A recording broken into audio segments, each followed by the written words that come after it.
Did you know?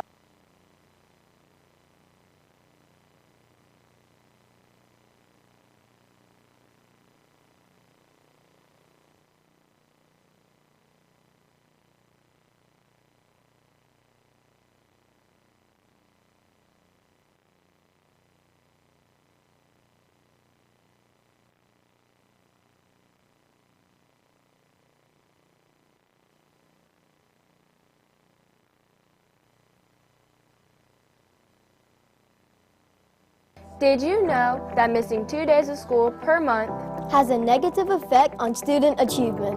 And that chronic absenteeism is negatively impacting 1 out of every 10 Alabama students. Studies show students who are chronically absent are more likely to drop out of school. For every 1 day your child is absent from school, it takes 3 days for them to catch up.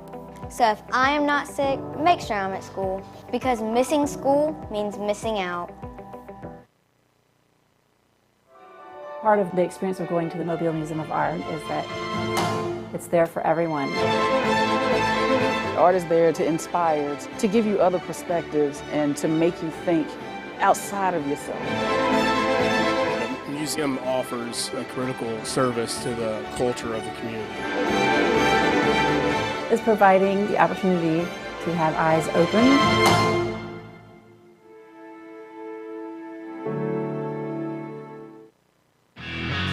Mobile County Public Schools completes about $100 million in school construction each year. And we're looking for new contractors and construction vendors to help us ensure that all students are learning in top-notch facilities. Is your company interested in becoming a construction vendor for Mobile County Public Schools so you can bid on these projects? We need contractors, plumbers, HVAC installers, roofers, electricians, painters, and more. Follow these steps to become a vendor. Number 1, complete the vendor application online. Under System, select Business, and then under Resources, click Vendor Online Application. Number 2, enter the vendor portal. Click Apply to agree to the terms and click Save and Next. Number 3, enter your business information as prompted. A tax ID number or social security number will be required to complete the application. At the bottom of each page, click Save and Next. To find out what projects are currently open for bidding, visit mcpss.com/bid invitation. Follow MCPSS Facilities Facebook page and email facilities to receive notifications. Complete these easy steps, and your company soon may be part of Team MCPSS.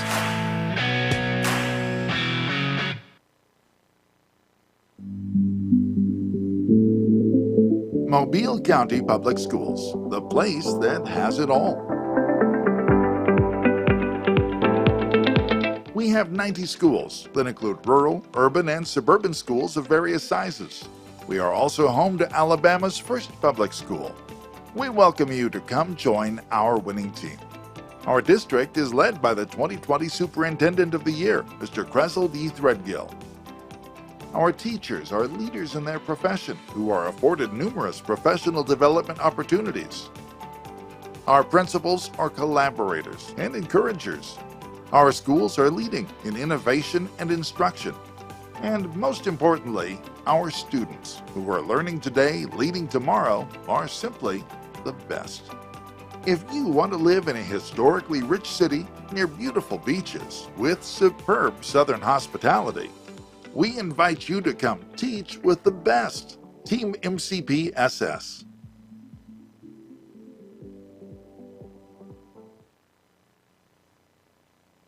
Yo, I'm on my way to the mall, the Bel Air Mall. And I'm checking out Trey Pay's Cafe.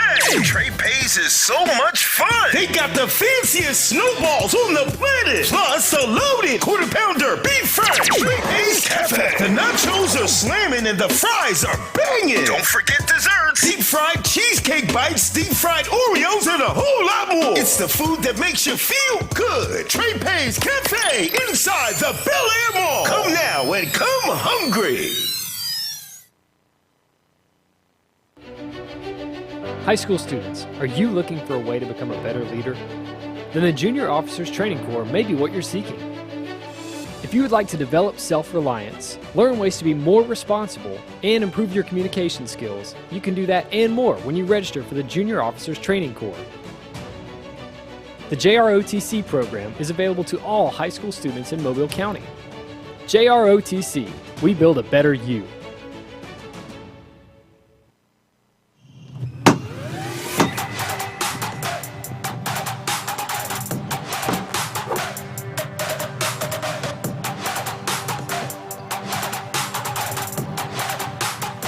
We're live on the campus of Manatee Blount High School as the BC Reign Lady Red Raiders come into the Leopard's Den looking to plunder and pillage for a win and get their season back on track.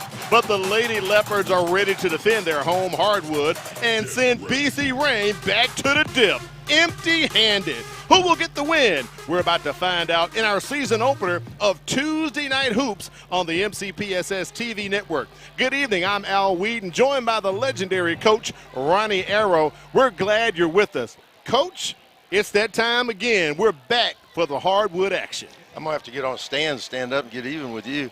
I've been waiting for this night for a year, ever since our last game last year to this year. This is the best time of the year for me as far as basketball. You got college basketball, you've got high school basketball.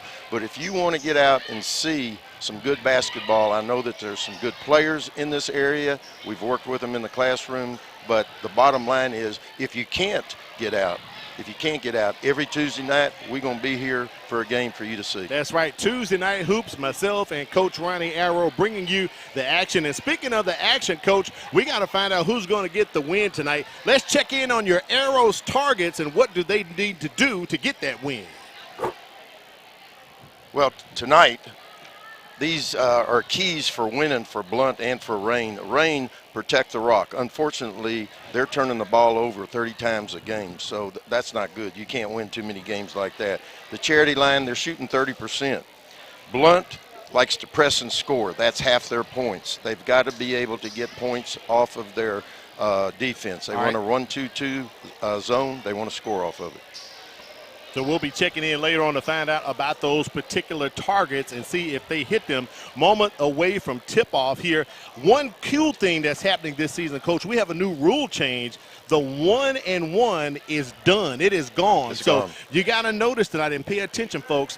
After the 5th team foul in each quarter, these teams will be shooting 2 shots, Coach. They'll be shooting 2. So when you go, don't be yelling at the officials. That's a 1-and-1. That's done. It won't happen anymore. All right, and here's our tip-off. We'll get the starting lineup there as soon as we can. Heaven Watlington in control with the ball. She dishes it off, and our first points of the night by Zaniyah Tucker. Blount's on the board. Zaniah's averaging 6 points a game. She's a senior. She's pretty steady for them. And here they come out in that 2-2-1 full court press. Putting pressure on the Lady Red Raiders as they work the ball over. BC Reign only averaging 29 points on offense. Their record is 1-4. Picked up their first win of the season this past weekend over in Gulf Shores at the Battle of the Beach tournament. Foul on the play. Blount likes to get the ball and score, again, like I said before, off of their offense or off of their defense. They've been using that press. They'll run it full court, half court, and down underneath.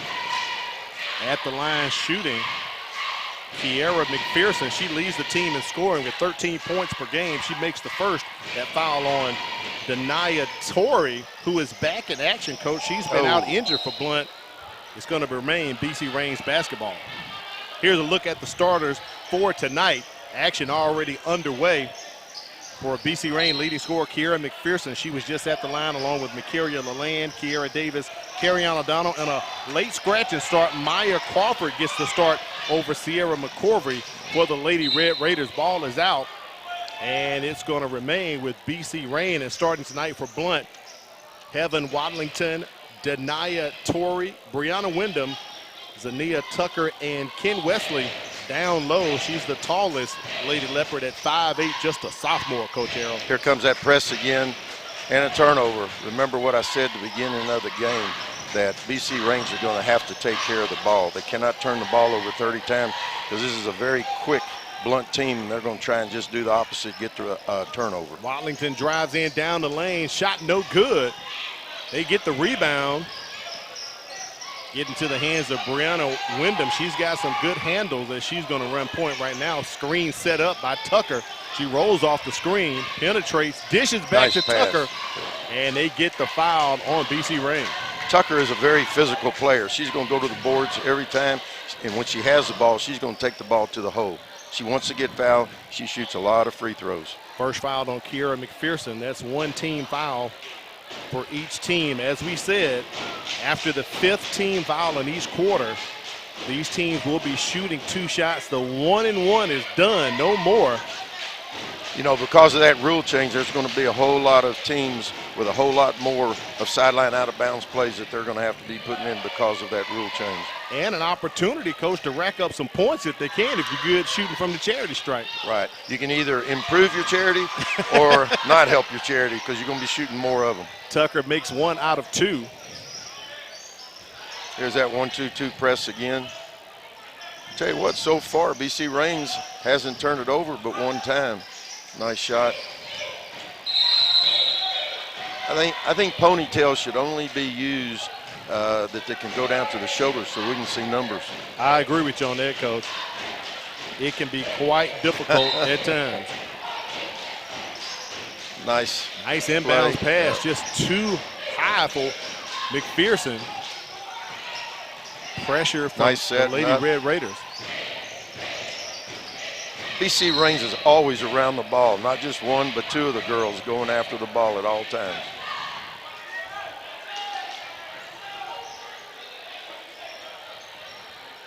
Foul called on Ken Wesley of Blount. That's her first foul. 2nd team foul against the Lady Leopards. They're working it over. Tell you what, they're working the ball really good. And that's a 3 drained by the Lady Red Raiders.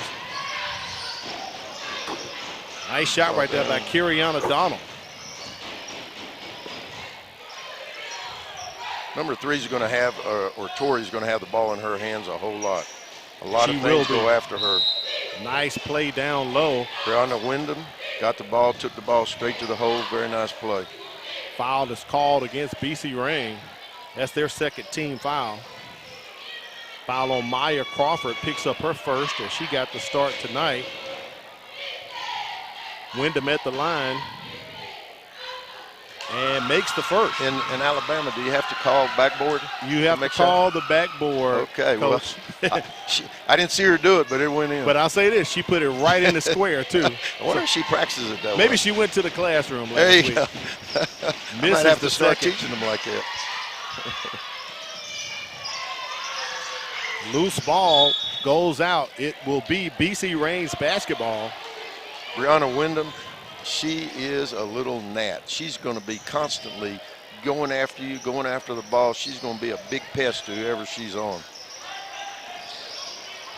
Wyndham on McPherson, the leading scorer for the Lady Leopards. Floor seems to be a bit slippery, Coach. I've seen the ladies sliding around a bit. Outside shot no good by Crawford, rebounded by the Lady Leopards as they cross the timeline. And that's going to be a foul right there, right in front of us on Kiera Davis. 3rd team foul for the Lady Red Raiders. Tell you what, I'm impressed. I'm impressed with BC Rains. They're taking care of the ball a lot. I know Coach Randall's got to be. That was really something that she was going to be working on for this game. Tell you what, this is an important game for both of these schools. This is a rivalry. Blount comes in the ball game 4-4 on the season. They just finished off a tournament down in New Orleans. They went 2-1, lost in the championship game to Amite. They were the Class 3A runner-up last year in Louisiana. Nice putback by the Lady Red Raiders.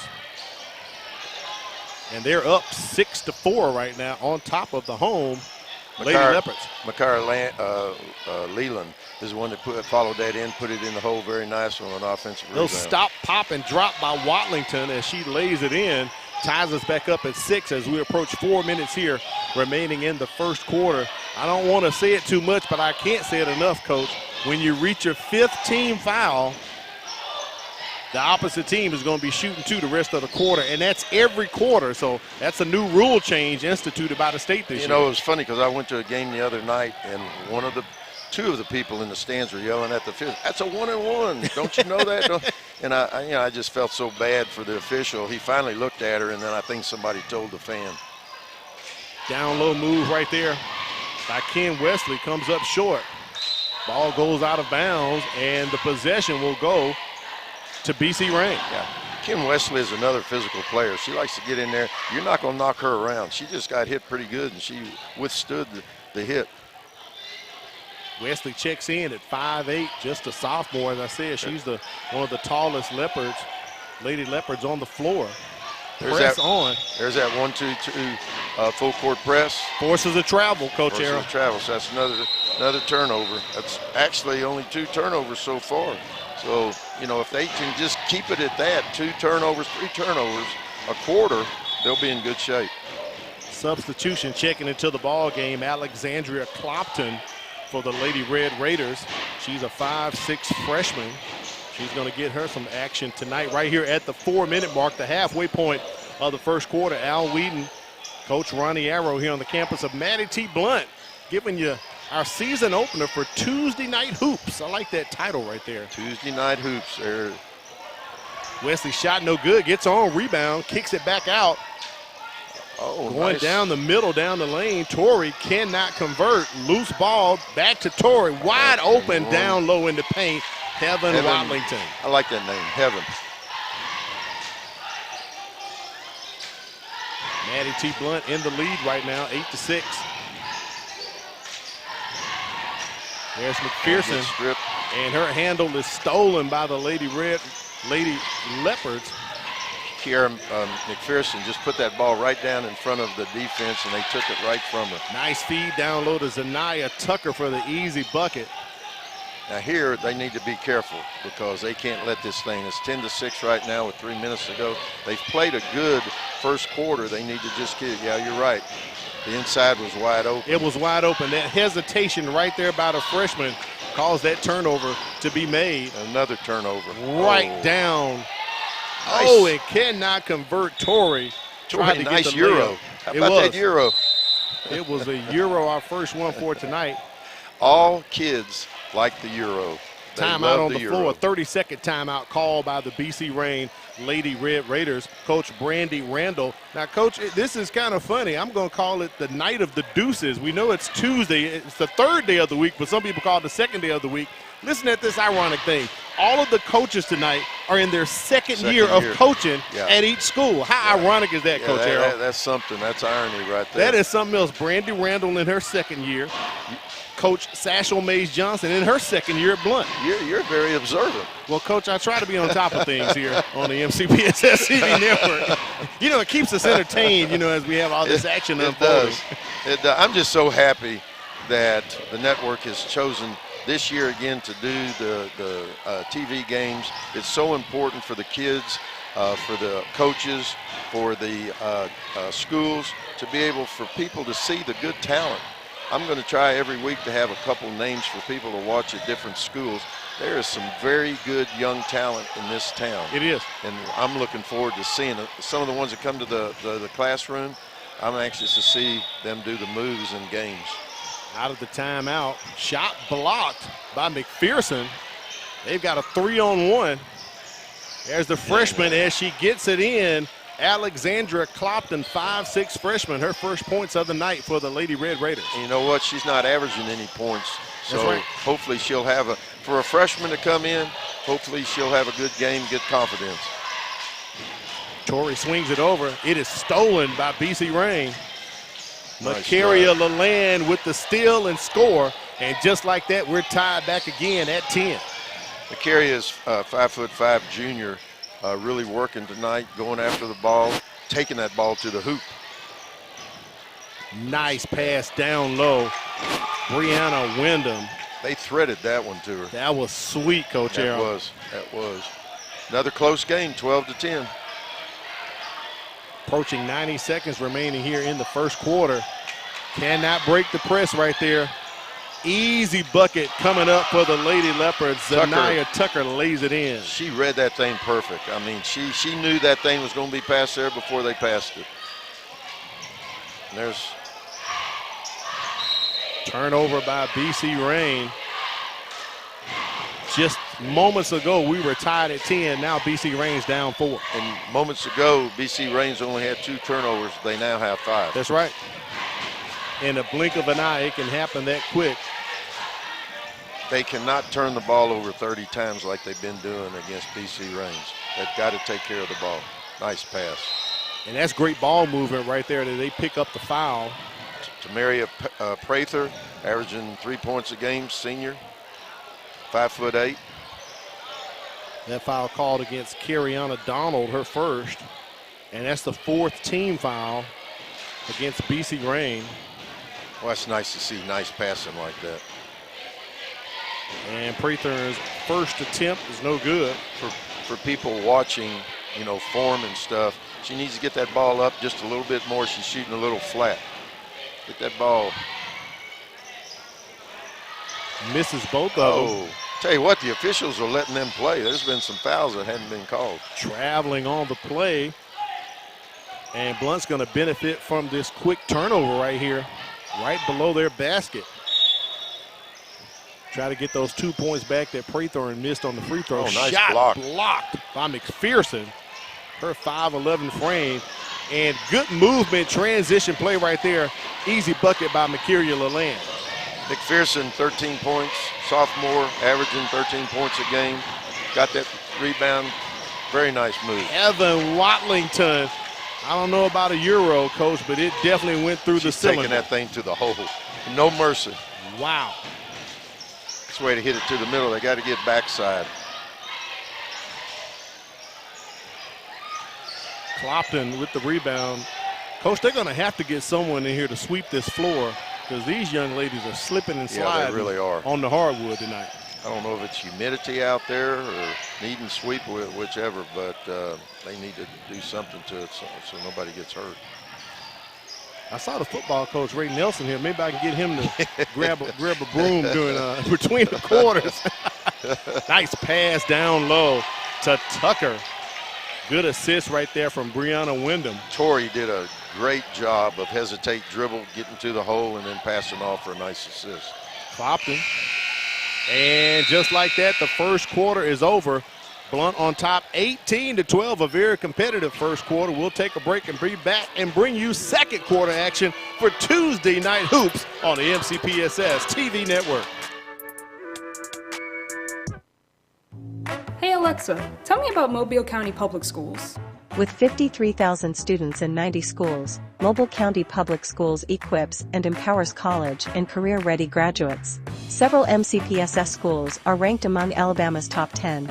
Yearly, graduating students earned about $110 million in college scholarships and 10,000 career credentials. MCPSS is learning today, leading tomorrow. Does that answer your question? Thank you. You're welcome. Ayla, hi. Oh, hi, Sierra. How are you? Good. How are things? Things couldn't be better. What do you mean?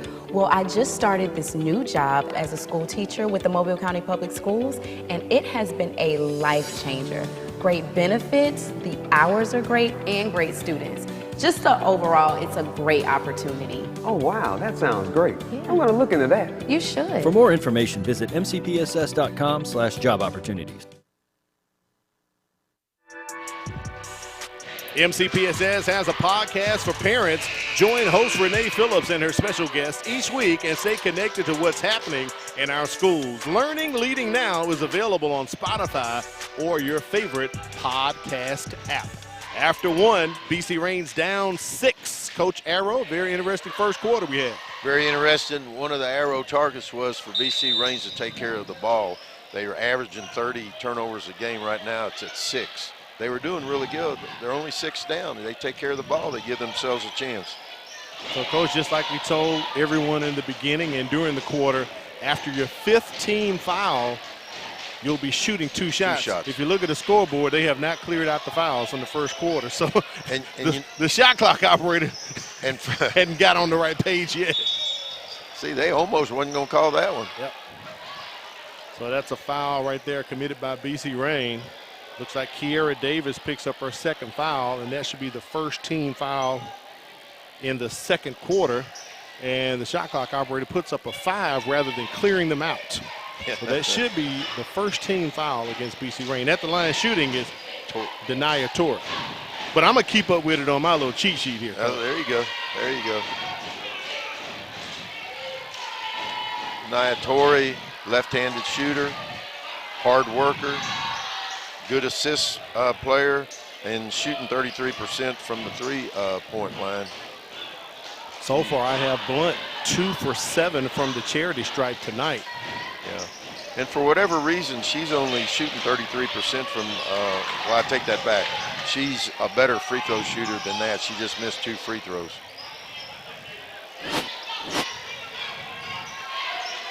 Here's that 1-2-2 press again. I'm surprised that they're not coming after him. They're just sort of playing cat and mouse with her. Right. And another turnover. Turnover on the play. That'll drive you crazy as a coach. That will absolutely drive you crazy because you know that they work on it.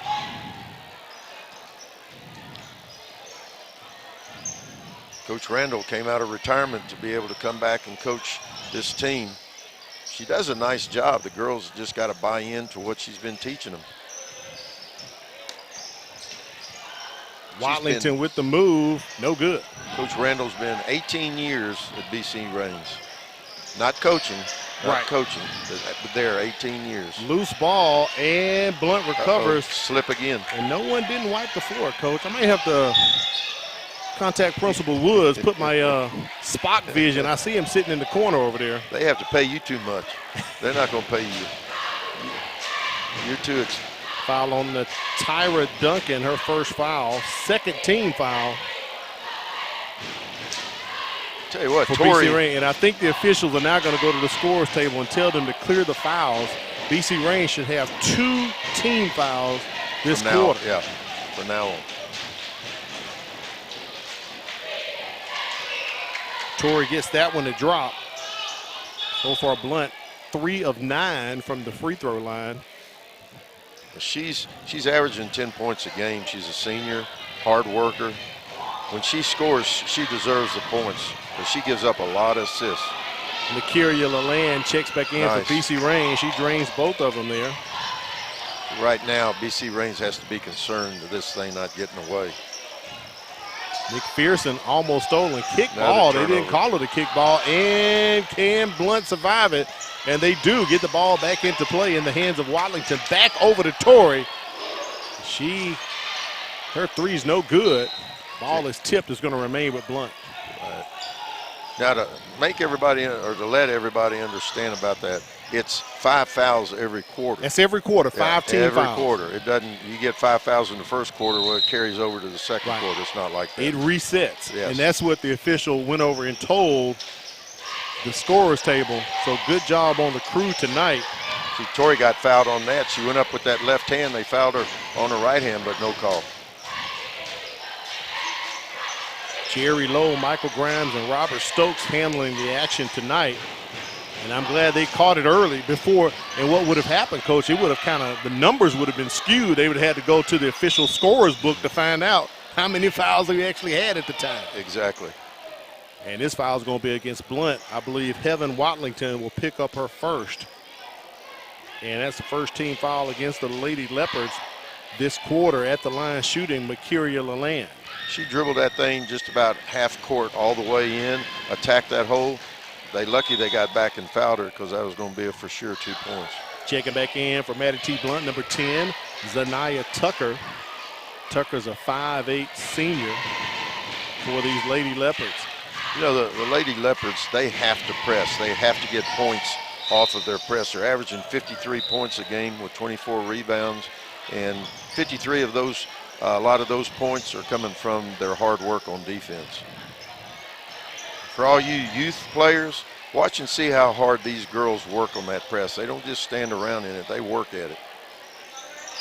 Coach, it sounds like you've tried to share that with the kids in the classroom when they tried. weren't listening to you. We try. You know, someone, in the classroom, a couple parents a while back said, why don't you teach more defense? And I said, if I taught defense, nobody'd show up. Right. You're right. They want to be able to score. So we teach moves, but if they don't play good defense, and we sort of talk about it because they're not giving the guy with the ball or the girl with the ball any competition. Without competition, you don't get better.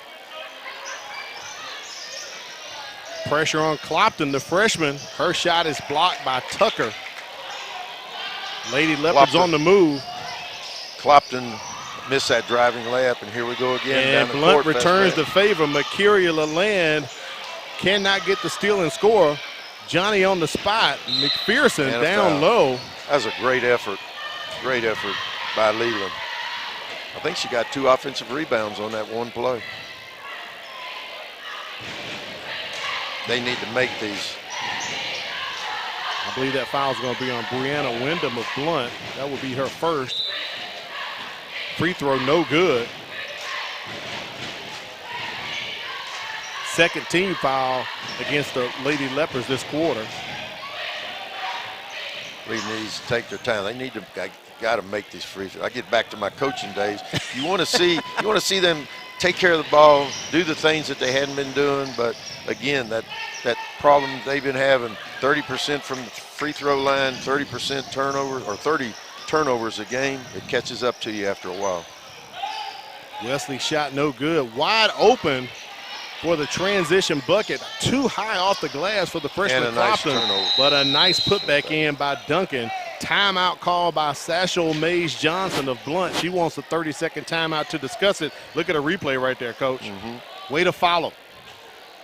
Very. You know, if BC Reigns had been making their layups, just their layups, it'd be a tie game. Yeah, they're down 7 right now. They're doing a good job of getting steals themselves. Yeah, they are. They got to finish down at the other end. Got to finish. You gotta definitely do that. We're on the campus of Maddie T. Blount High School, giving you Tuesday night hoops. Good shot right there of the Red Raiders cheerleaders. Al Wheaton, Coach Ronnie Arrow bringing you the action here. Having a good time tonight, Coach. Oh, it's fun. This is always fun. You know, it's always good to go out and see high school games, see the good players that are in there, the boys and girls. Not just boys, not just girls, boys and girls. Boys and girls. That's what I was telling Corey LeBounty this afternoon. It's not just the boys. We have the girls and boys on tonight. You know, everybody says this is football country, football country, football country. I tell you what, there's a lot more coaches starting to come in to Mobile and area for basketball players also. Out of that timeout, stolen by Clopton. And this time not too high off the glass as she gets another 2 points. The freshman trying to make an impact tonight for the Lady Red Raiders. Oh, it's nice to see those freshmen start to mature. Cuts the lead to 5. Torrey works it over back to Watlington. Looks like they're setting up for a 3. Ken Wesley drains the 3 for the Lady Leopards. Wallington was the one that set that up, got her the shot. They break the press. Clopton throws it up. It's an air ball. I think, you know, it's hard to shoot when someone's on you. I thought that was a foul. Wesley going coast to coast with the bucket for Maddie T. Blount, averaging 5'8" sophomore. 5'8" sophomore, averaging 5 points a game as a sophomore. They got some good young kids coming back. Oh, she's definitely hit her average already tonight, Coach Arrow. Way to work it down low to Natalia Duncan as she is fouled on the play. There's been a lot of those same plays underneath that hadn't been called. I believe that foul is going to be attributed to Zanaya Tucker. That will be her first. 3rd team foul against the Lady Leopards. Sends Duncan to the line, shooting 2 shots. 10 points down. Makes her just make those free throws, young lady. I like that backspin she put on there. That was a perfectly shot ball. A lot of arc to it. Shot that ball up. Confidence. 2. Nice form. Both free throws made by Duncan. Torrey slashes in. Her shot no good. Rebound to the Lady Red Raiders as they cross the timeline here. Led by leading scorer Kiera McPherson. Averages 13 points per game. She's just going to keep it this time, drives in, and she picks up the foul. 4th team foul against the Lady Leopards, and I think that may be back-to-back fouls against Tucker. It is. That's her second. Second one. Tori, I tell you what, I think she can get to the hole anytime that she wants to. She's strong. She's left-handed. She can go either way. McPherson at the line. Misses the first. Get that ball up. She's starting it out shooting it from her stomach. She needs to get that ball up. It's too straight.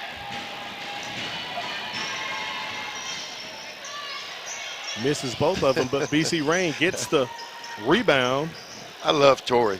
Here she is, 5'3". She's in there battling for the boards. Gotta love it, Coach. Nothing like effort.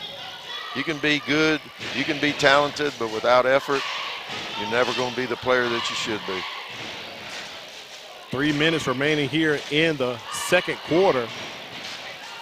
Blount just playing keep away from BC Rain. Both teams shooting identical from the free throw line. Both are 4 for 10 so far through the ball game right now. No pressure coming out from Rain on Tori. They're just going to let her dribble in space right here. I hope nobody yells out, watch the shot clock. Right. It could happen, Coach. It could happen. I don't know when it's going to be. I thought by now they would have a shot clock in, but from what I hear, a lot of them, because of the smaller schools, the amount of money that would have to be paid for it is why it hadn't happened already. Now the offense gets into gear for Coach Satchel Mays-Johnson. Nice flash to the post. Back out to Ken Wesley. She throws it back over to Watlington. Look at Watlington slash in and picks up the foul as she's fouled on the arm. She's one of the taller girls for Blount, 5'7". Kiera McPherson picks up her second foul and places Heaven Watlington at the line. So number one fouled number one. See if number one can make the first free throw. And does not. Is it my imagination, or does it seem like all these free throws that are being shot in mid, they're just long? They need to tune in that front of the rim and get it right over it. Watlington misses both. Leland.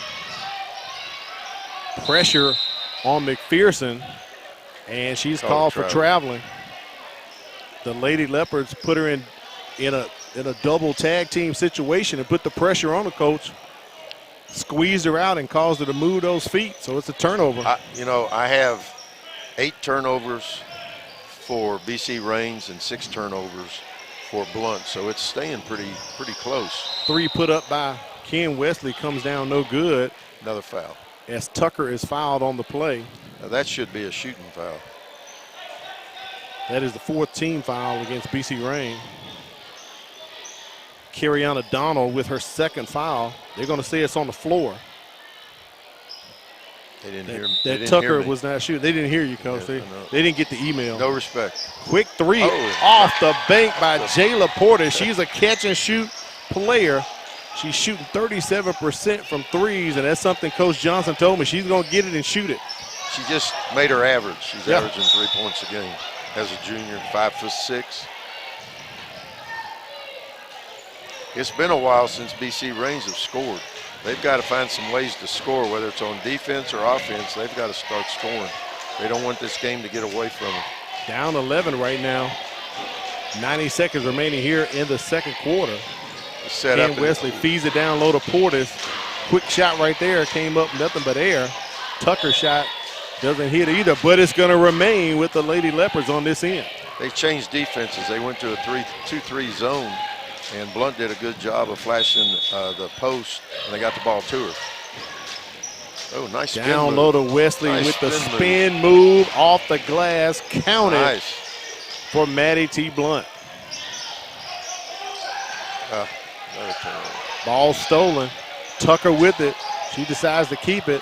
But Johnny on the spot. Heaven Watlington, her shot is blocked. But no, actually she is fouled by Mercuria Lalande. It's going to be Lalande's first foul of the night. Whether the girls are getting tired or the officials are calling it closer, Doesn't it seem like there's more fouls being called right now? Well, that is our 5th team foul against BC Rain, so within a minute, if they commit another foul, Maddie T. Blount will be shooting off the glass. Heaven Watlington makes the first free throw. We've seen a lot of backboard action. I might have to start in the classroom coaching them to shoot off the glass with their free throws. Anaya Williams, 5'4" sophomore guard, checks in for Maddie T. Blount. Watlington here for her second. In and out, rims out. Pressure on Clopton. The freshman for BC Rain almost turns it over. Materia Duncan, Johnny on the spot, but her shot is blocked, rejected by Zanaya Tucker. Get that weak junk out of here, coach. That was really good hustle. Really good hustle on her part. Check out the replay there. Checking into the ball game for BC Rain. Looks like number 4, Kiera Davis. She checks back in with 2 fouls. Yeah, for you coaches that are ordering uniforms every year, get some dark numbers. Make it easy on us old people that we can see numbers. It will help out those of us over the age of 50, Coach. I need a magnifying glass. I absolutely agree with you on that one. And I have all of my eyes in tonight. Here we go, sitting on the ball again. Hey, there's nothing wrong with that. You know, make them come get you. Taking the clock down 20 seconds ago, they'll probably start going with about 8 seconds left to score. Run this last play here, possibly for the Lady Leopards, which will take us to halftime. She starts the offense at about 8 seconds. I bet she gets all the way to the hole. She's looking at that clock. Puts up the 3. Oh! In and out. So at the half, our score is 33-19. Interesting first half, Coach Arrow. We saw some fouls, and we had one team that actually hit 5 fouls. It took BC Rain to the second quarter, but not a lot of free throws made tonight. Not a lot of, and that's one of the things, both of them, one of the reasons why some of them are losing these games is because both teams are struggling at the free throw line. Right. They've got to be able to make free throws. I don't care if it's a close game or not a close game. If you're not making free throws, it's tough to win. And especially with turnovers also. Right. And BC Rain hung tough in the first quarter, but second quarter, Maddie T. Blount kind of extended the pressure on them and kind of took advantage. And if they just would have made their layups, yeah, they got some steals and went in and couldn't finish. You got to be able to finish on the defensive end of it, going to offense. All right, our score at the half is 33-19. We'll take a break, come back and bring you some halftime and also give you first half stats. You're watching Tuesday Night Hoops on the MCPSS TV network. There's a lot to like about Mobile County Public Schools. What I enjoy about Mobile County School is the extra attention my teachers give us to help us learn. Teachers are liking their access to technology, and students are liking the quality of their education. I like the technology that's been incorporated into my education. And since 1826, you have trusted us to prepare your child for their future, and we like that. Mobile County Public Schools. We are learning today, leading tomorrow. Do you feel alone, overwhelmed, or helpless? There's hope, there's help. Call or text 988. You don't have to face your crisis alone. If you need a safe space to talk with a trusted adult for support, reach out to your school counselor. Do you need help to make it through everyday struggles? Do you need someone to talk to?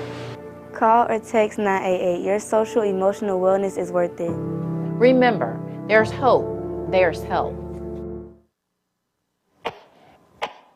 What's the matter, baby? You're not feeling good? School-aged children are at a higher risk of getting and spreading germs and viruses. To help protect the spread, students are encouraged to stay home when sick. Parents, it's important for your child to remain at home at least 24 hours after they no longer have a fever of 100 degrees or higher without the use of medications. Please help us maintain a healthy learning environment. We welcome you back to Tuesday Night Hoops on the MCPSS TV network. Al Whedon, the legendary coach Ronnie Arrow with you here inside of the Leopard's Den on the campus of Maddie T. Blount High School. Coach Arrow, interesting first half that we had. We talked about it going into the break. Not too many free throws made on both teams, but also BC Rain couldn't take advantage in the second quarter and stay even closer in this ball game. There's no question, but one stat stands out besides the missed free throws and the missed layups. The other thing that's got to be done is when they're pushing the ball, they've got to finish in there. They're not finishing.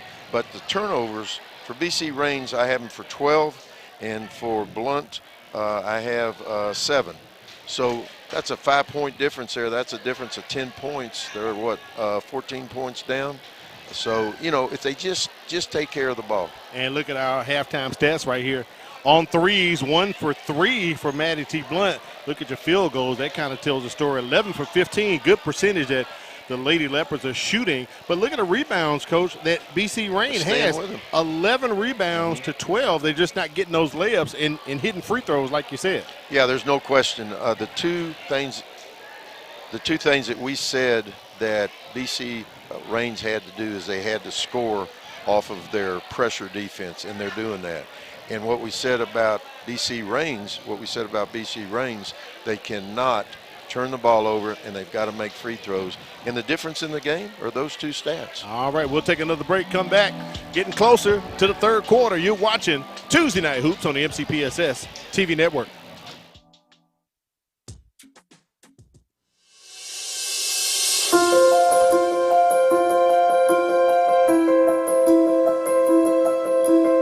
Pre-K in the Mobile County Public School System started in 1988. So Just 4 started with maybe around 10 or 12 classrooms for 4-year-olds. But then we realized that there was a need throughout Mobile County. And not everyone had the ability to drive into Just 4. But trust me, people were trying to get to pre-K. It was a great program. Just 4 is one of the only schools, I think there may be two other centers that service only 4-year-olds. And the uniqueness of that is that we have the opportunity to focus solely on the social, emotional, and educational development of 4-year-olds. These things are so critical so that we can have them prepared for when they leave here and go on to kindergarten at various schools. We service kids from all over Mobile County Public Schools districts, so we're not zoned for any particular area, so we have the opportunity to deal with children from multiple districts within the county. We actually have 16 regular education classrooms, as well as 2 special education blended classrooms. And those classrooms the blended classrooms work to support our special education students, as well as provide the opportunity for our peer mentors or peer models to come in and serve as role models. It's a crucial benefit for our kids. Most of our children have attended some type of daycare, but most of them have not attended a really structured type of setting, been in a classroom. So for our babies, it just gives them a leg up because they have a whole year of experiences in pre-K before they start kindergarten. You can tell the difference between our children who have had that year of experience in a pre-K program and those who have not. So you get to the kindergarten setting and you have typically either 3 different groups of children. You have children who've never been to school at all, not to daycare, not to school. Then you have the children who've been to daycare and then to pre-K, and then you have our babies who've been to pre-K and then entering kindergarten. And there's a huge difference in those children. Those babies who have that pre-K experience, again, it's such a structured play is what it is. You know, they think that everything they do in that classroom is fun and is play, but it's very thought out, very well planned. And those kids with that experience, you know, they've had time with computers, they've had time learning how to line up. They're just a whole year ahead of their peers who don't have that experience. So huge benefits for our children. Having a free program of this caliber for your child to attend, I mean, why wouldn't you want to be a part of it? It's outstanding. All of the educators have early childhood teaching certificates. All of the auxiliary teachers in the classroom have early childhood background. Everybody attends professional development. We have 2 adults to 18 children. It's a phenomenal program. The partnership is necessary because we've got to all work together.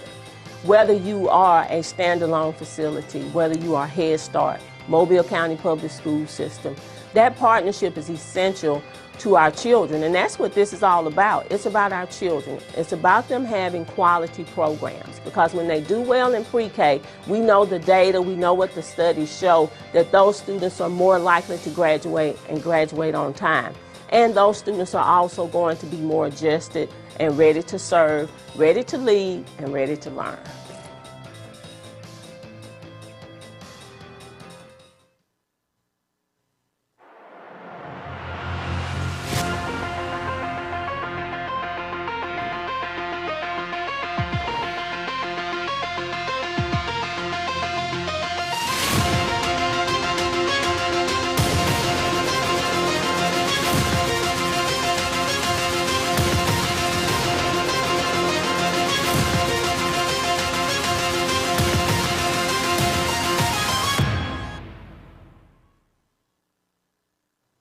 This is a program for any middle school student who's actually behind. This opportunity offers kids a chance to do 2 grades in 1 year.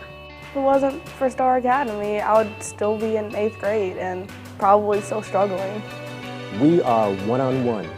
We have small classrooms, and we're able to give students that personal touch, that personal attention. I know I'm coming to see good teachers, good attitude, and also they're here to teach us what we need to learn. We welcome you back to the Leopard's Den. Al Whedon, Coach Ronnie Arrow, halftime wrapping up here. Coach, if you are Coach Brandy Randall, what do you tell your girls in the locker room for BC Rain? Well, BC Rain has got, well, we've already talked about this. Both of them, they're shooting 19, they have 19 points. They're averaging 24 points, okay? So they're above what they're going to get. That's good. But they could still be even more. The problem is that Blount is averaging 54 points a game, and they're on schedule to do 66 points. They've got to tighten up their defense. Okay. They got to stop letting them get to the hole, and they're doing a good job. They take care of the ball. Take care of the ball. Take care of the ball. Very important, very important. And get those easy layups when you can. They're working. The sad part about it, Al, they're getting the ball. They're working their tails off on defense, but they're not getting rewarded because they're not finishing when they get to the hole. Pressure being put on McPherson right there. And we're going to have an early foul against Blount. Called against Zanaya Tucker. That's her 3rd personal foul.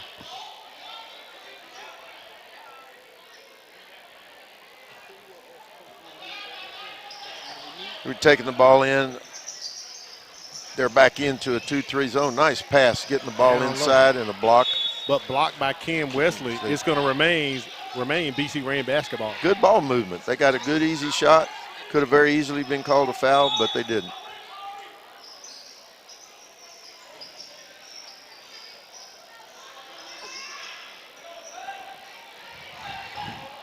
McPherson missed that 3-pointer there and taking it to the hole. I tell you what, Tori will take that thing to the hole. She's left-handed. They need to try and take her left hand away and make her go right. You're right about her, Coach. At 5'3", boy, she is quick. And she's a hard worker. Yeah. You know, she's not just out there with her quickness, with her God-given ability. She's out there using it because she's having effort. It's hard to get kids to understand it. You can have all the physical part that you can do, all the skill work, but if you don't play with effort, it's still, there's that Euro and again. She gets the steal right there and the Euro, and it goes back-to-back buckets for Denia Torrey for Maddie T. Blount as they extend the lead. She's a crowd pleaser. When she gets the ball, the crowd sort of lights up. Stolen by Heaven Watlington, turnover. Tucker looked over the wrong shoulder, looked over her right shoulder rather than her left. Heaven Wallington is really doing a good job tonight. She's got, she averaging 8.6 rebounds, and she's a junior. She's really doing, she's probably got at least 3 or 4 block shots. Tamiria Prather checks in for Maddie T. Blount.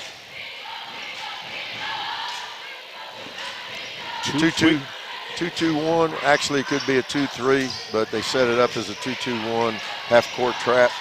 They don't really come get you in their traps. They just sort of wait for you to put it on and you bring it to them. Duncan shot up, no good. BC Rain gets the rebound. Smart play. You don't have it, don't force it. Bring it back outside to McPherson.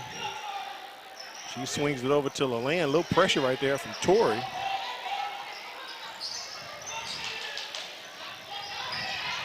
McPherson having the ball, trying to get it where she can get to the hole, pitches it. I'd say they're good. They're doing patient. They're being patient. And good ball movement right here. Nice ball movement. Get in there. Lady Red Raiders. Shot thrown up by Natyra Duncan. It goes down, Coach. Now play some defense. Get back down there. Driving to the hole. Oh. Evan Watlington, the basket will not count. No, yes, it does count. Was that an NBA continuation? Yep, he counted it. I'm with you. I didn't think. I didn't think he did at first. So Watlington goes to the line. First team foul against BC Rain. See if we can find out who that foul was on. Another missed free throw. Good. Nice pass. Foul was on Kiera McPherson. That's her third, and we have a foul on this end of the floor. It says foul's going to be on the floor. So Heaven Watlington picks up that one. That's her second and second team foul. And on top of Blount. On top of that, McPherson, she's averaging 13 points a game as a sophomore. I can see how she's doing. A lot of their offense is sitting around her. McPherson launches a three and drops it right from the top of the key. Play some defense, girls. Play some defense. Get back in this game. 2-3 zone by BC Rain. Tori calls Praythorne off of the high screen there. Pushes off, gets it over to Watlington. She feeds it in down low, back outside, a little inside-outside action. Watlington's three is no good, but we have a foul down in the paint. You know, Tori is an all-around player. She's a senior, but that time nothing was getting set up, and she was smart enough to pull the ball out, get everybody situated, and then start playing ball. So they called an offensive foul against Brianna Wyndham.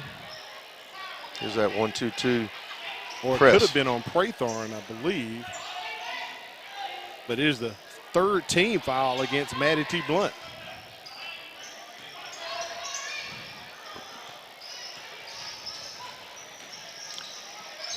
Duncan's trying to do too much with the ball. She went down there and was blindfolded, couldn't see, and they actually wound up taking the ball from her. It's going to remain with Blount after it was knocked out of bounds by BC Rain. And McCurry LaLanne tries to do the old switcheroo. So I'm going to take the ball out, and the official says, no, it's not your ball. I've never seen an out-of-bounds play like that. They did a little merry-go-round and broke off of it. Hits the three, Heaven Watlington. Tell you what, she's got more than 8 points tonight. Oh, she's played definitely. a heck of a She game. averages 8, Coach, as you said, but she has more than 8 tonight, easily. Yeah. That's a travel on the play right there by McCurry LaLanne. Yeah, she's trying to do too much, you know, and there was nothing actually even there. I don't really know where she was going, but another turnover, that's 15. That's half of what they average. Coach Johnson in her first head coaching stint here at Blount. School she actually played for, graduated from, was an assistant coach here for a couple of years and was an assistant coach for about 5 years down at Bishop State. 21-13 is our overall coaching record here for the Lady Leopards. I guess it's pretty cool to come back and coach where you went to school at. No question. They were 17-9 last year, 4-4 right now, and she does a good job. She's not like, look, she's the most calm coach I've ever seen. Oh, she's very calm. Yeah, she's the most calm coach. She's never going to have an ulcer, never. Easy bucket right there by LaLanne. Lady Red Raiders still down. We're past the halfway point of the third quarter. Al Whedon, Coach Ronnie Arrow here inside of the Leopards den. Coming up after this ball game, the boys will be in action. So you get a double hitter on a Tuesday night hoops, Coach Arrow. It's not just one game, it's two. That's definitely a travel. I think she did a Cupid shuffle on that one. That would have been a travel in the NBA. It would have been. Well, I agree with you. You know, that's a call that's rarely called in the NBA. Speaking of the NBA, Coach, how do you like this in-season tournament that they have going on for the NBA? You know what? Anything that they change, they're doing it for a reason, whether you like it or not. I don't watch a whole lot of NBA. I'm going to be truthful with you. Well, Coach, I have no idea what the in-season tournament is. I just Yeah. know what's going on. Yeah, I just want to see the game. Yeah, yeah. I just want to see the game. Just throw them out there and let them play. Nice bucket right there by Brianna Wyndham. BC Rain gets across the timeline. Duncan on the outside. They double team her. There's McPherson, and she's going to force and get the foul from Blount. That's their 4th team foul. BC Rain has only committed 1 foul this quarter, Coach Arrow. Yeah, and that's sort of interesting because they're playing hard. It's just no fouls, and I think, again, the officials start out not calling it very close, and then towards the end of the half, towards the end of the game, they'll probably start calling it closer. Ken Wesley picks up her 2nd foul. Free throw attempt, no good. First free throw attempt for BC Rain this quarter. You know, for the youth that is watching, I tell our kids that come to the classroom, you learn the skills, but go to games, watch, see what's going on, see what we teach you if you see is being done at a higher level. I think that's a very good thing, Coach Arrow, because you're teaching it to them and then say, go watch it in action. Foul against Kiera McPherson. That's her 4th. 2nd team foul against BC Rain, and I think Coach Randall's going to pull McPherson out. There's the team's leading scorer. She has 4 fouls. Yeah, that's going to hurt. That's going to hurt. She'll have to catch a little pine time right here. Ken Wesley to the free throw line.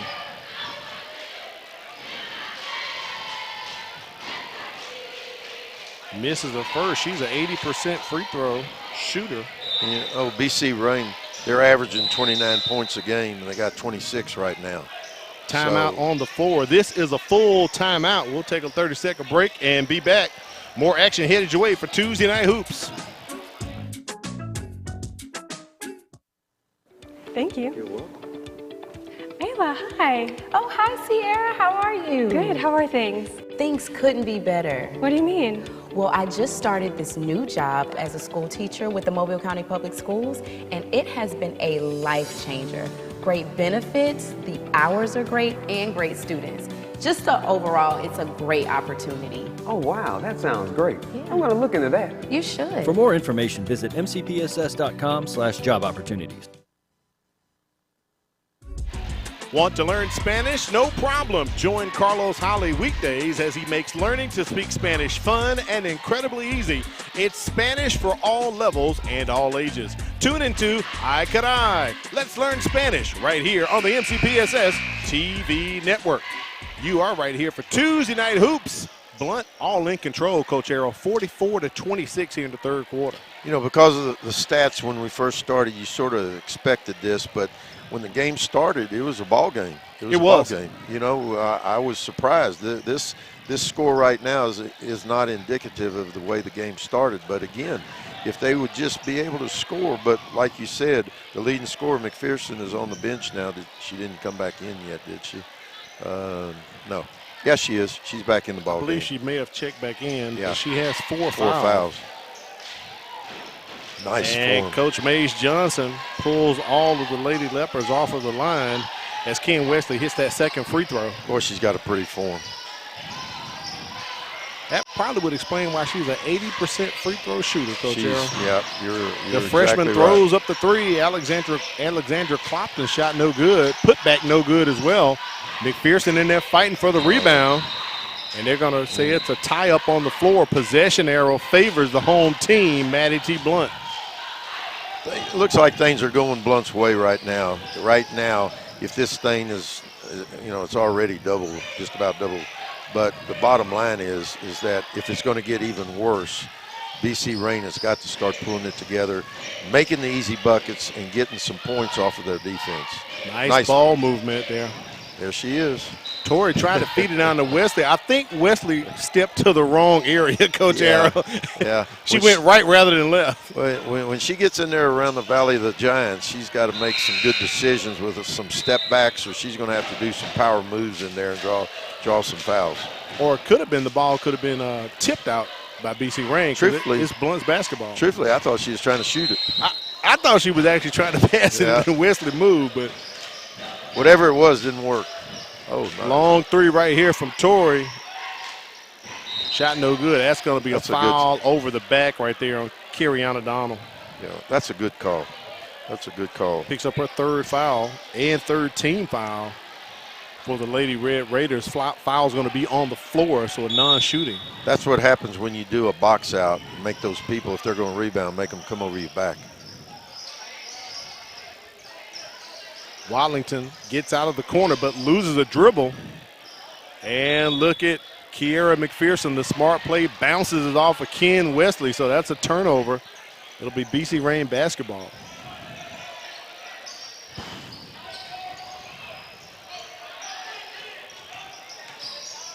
McPherson needs some help. They push it back out, back over to McPherson. She's going to penetrate and nice dish. Play. Nice bucket Nice right play. there. Kiera Davis with the easy 2 for the Lady Red Raiders. Ball being brought down now. Now they're just going to talk about it. I think coach is going to make them come out and play man-to-man. And we've seen this a few times tonight from Coach Mays Johnson with Maddie T. Blount. And Coach Randall, she's just sitting back in defense, not putting pressure on him, Coach. I wish I could have coached like that. I mean, that's great. I like it. I like it. Now, you get carried away. From the coaching mindset, why would you not put pressure on right now? Well, again, if it was my team, we'd be out there getting them, putting pressure on them, getting in the passing lanes, trying to get some turnovers to get back in the game. Now here they come now. Well, they're still in the zone. That's going to be a foul right there, committed on the play by Kiera Davis, her third. I'll say this for Coach Johnson. She's not running up the score. She's not trying to do things that would hurt the other team. But in essence, they're still playing hard, bottom line. 14 foul against BC Reign. But the girls are definitely playing hard on both sides of the ball, Coach Arrow. I have to agree with you there. I just wish that BC Reign could have gone on like they did for the start of the game. The first quarter, they were right in there. It was very competitive. Very. Wyndham running point as she is fouled. Back-to-back fouls on Kiera Davis. I believe that's her fourth. 15 foul against BC Reign. You know, that's bad when you're in a zone and you're starting to get that many fouls. If you're going to get that many fouls in a zone, you need to go headhunt and start playing some pressure man-to-man. Wyndham at the line shooting. She's a 47% free throw shooter. Misses the first. I used to have a fan at South Alabama. Whenever we'd have a bad shooting, free throw shooting game, I'd get a phone call or a text say, Ronnie, do y'all work on free throw shooting in practice? Yeah, every day. Every day. Mind over matter is free throws. So far, the Lady Leopards 1 of 5 on free throws this quarter. Stolen. And look who's there. Guess it. Oh. Torrey misses the easy lay-in for Maddie T. Blount, but they don't give up, Coach Arrow, they're still putting the pressure on BC Reign. There's no, and it's not that they're just trying to build up this. They've been doing that from the tip-off. They play that hard. They're not a big team, and if you're going to beat them, you better come ready to take care of the ball and have a physical game. If you can't take physicalness, if you play Blount, you better not play them. Stay at the house. I saw them the first game, and they beat LaFleur really, really good. Ball passed down low. BC Reign trying to get it in. Good job. Maya Crawford hits it at the buzzer. The Lady Red Raiders down 15 as we wrap up the third quarter. 45-30 is our score. 1 quarter remains here for the girls for Tuesday Night Hoops.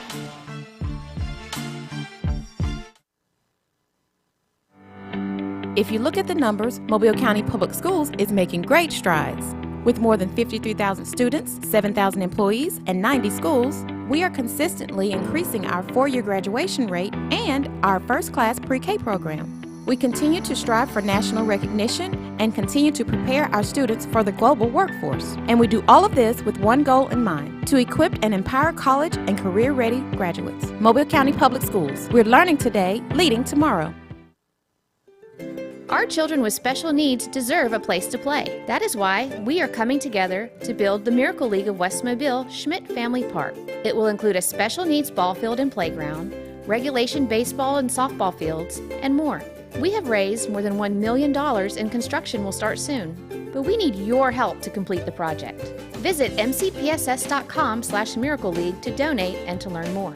Any dollar amount will help bring a smile to a child's face. Together, we can make a miracle.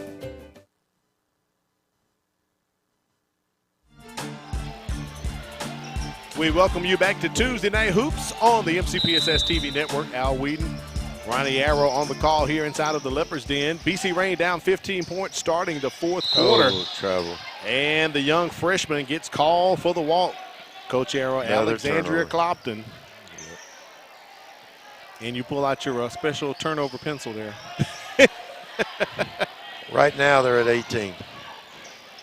Torrey's going to shoot the three. Rims off. And BC Rain lets it go out of bounds. That's a smart move.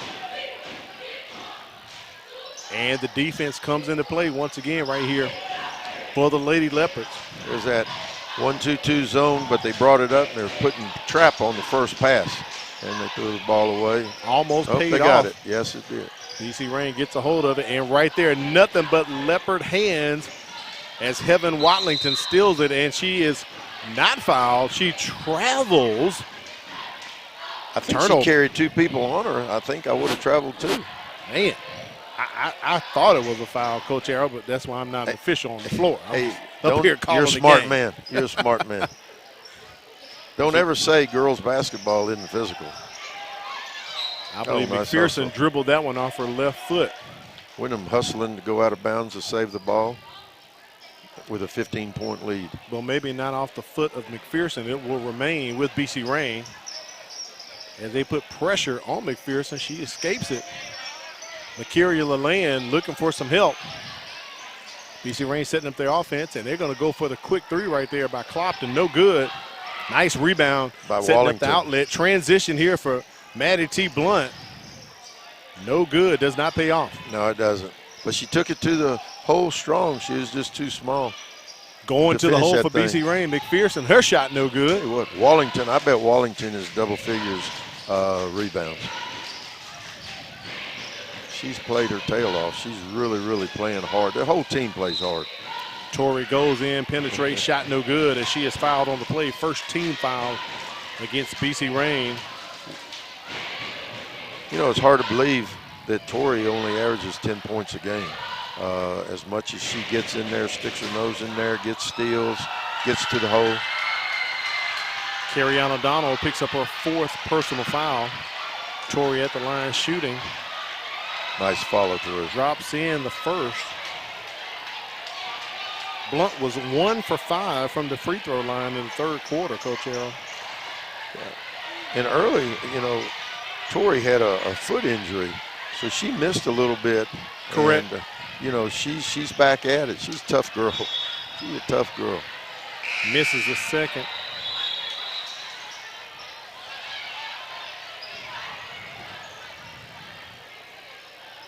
Clopton's going to check out.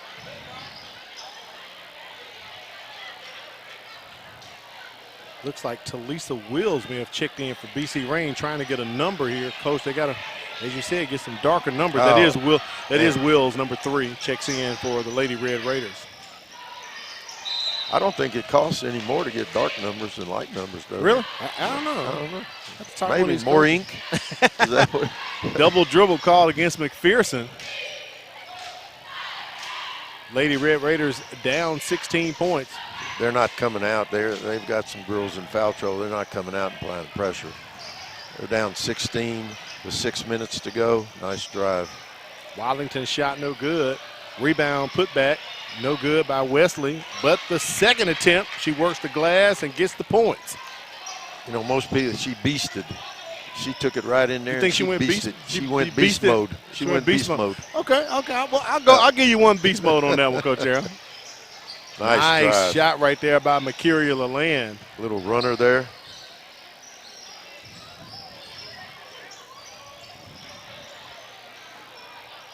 Pretty much tonight, Maddie T. Blount been in full control of this ball game. Probably the closest BC Rain got was during the first quarter, our most competitive quarter so far tonight, Coach Aaron. Very competitive. I think they ran out of gas midway through the second quarter. Through the legs. Torrey showing the handles. Finish that thing. And cannot finish. Did use the glass, but the iron unkind for Torrey. Nice give and go right there. Leland can't get it to drop for BC Rain, and that's going to be a foul. Tucker went up and snatched that ball. There was no doubt that was going to be her rebound. Wills picks up her first foul, second team foul against BC Rain this quarter. Tell you what, I have not seen with the score, was it down 16 points, anybody just trying to take over themselves and get their points. Yeah, it's been very a team unselfish. effort. Yeah, very unselfish. Been a team effort. I agree with you on that, Coach Arrow. The girls are sharing the ball around and not trying to do a one-man takeover or something like that. Coach Johnson must be, quiet but carry a big stick, because she's just over there calm, cool as collected. Leland goes coast to coast, no good. Cannot pay off with a bucket on the other end. Wesley comes out with the rebound, brings it across the mid-court stripe. I think they're going to start. If they don't come out of that zone here, they're putting pressure, but they're not coming out of the zone. I wouldn't be surprised if they did. She's taking it to a little Euro, stayed with it. Bucket. And gets the loose ball, and a shot right there by Torrey drops in. 18-point lead for the Lady Leopards. Trying to pick up a win and go over 500 tonight for the season. Leland steps back right at the top of the key. Bad shot. It was nothing but air, Coach Aaron. Yeah, bad shot. She knows it. She knows it. A little tired. Some of these girls are probably playing more minutes than what they're used to without a rest. Checking in for Blount, number 5, Tamiria Prathern, and number 2, Jalea Williams. Williams getting her first action tonight, a 5'8" junior forward. And we have a timeout on the floor called by Brandy Randall. This is a full timeout. We'll take a 30-second break, and we'll bring you some more action here from the Leopards Den.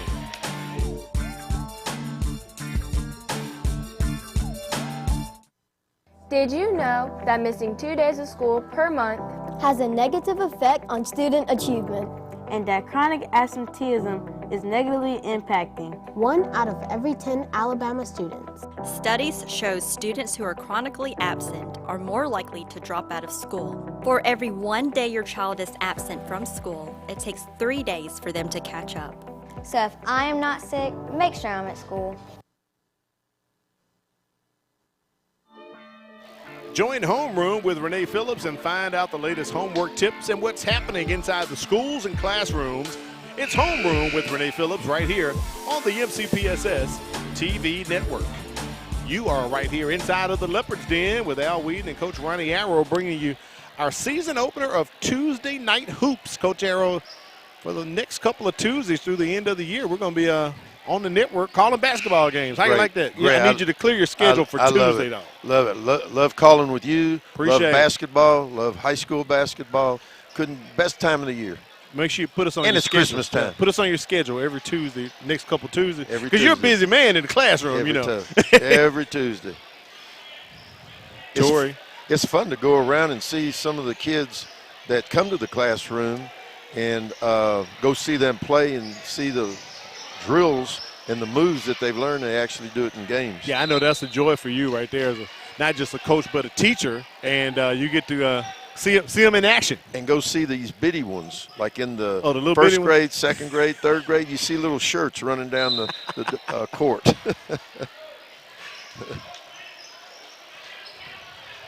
BC Rain with the steal.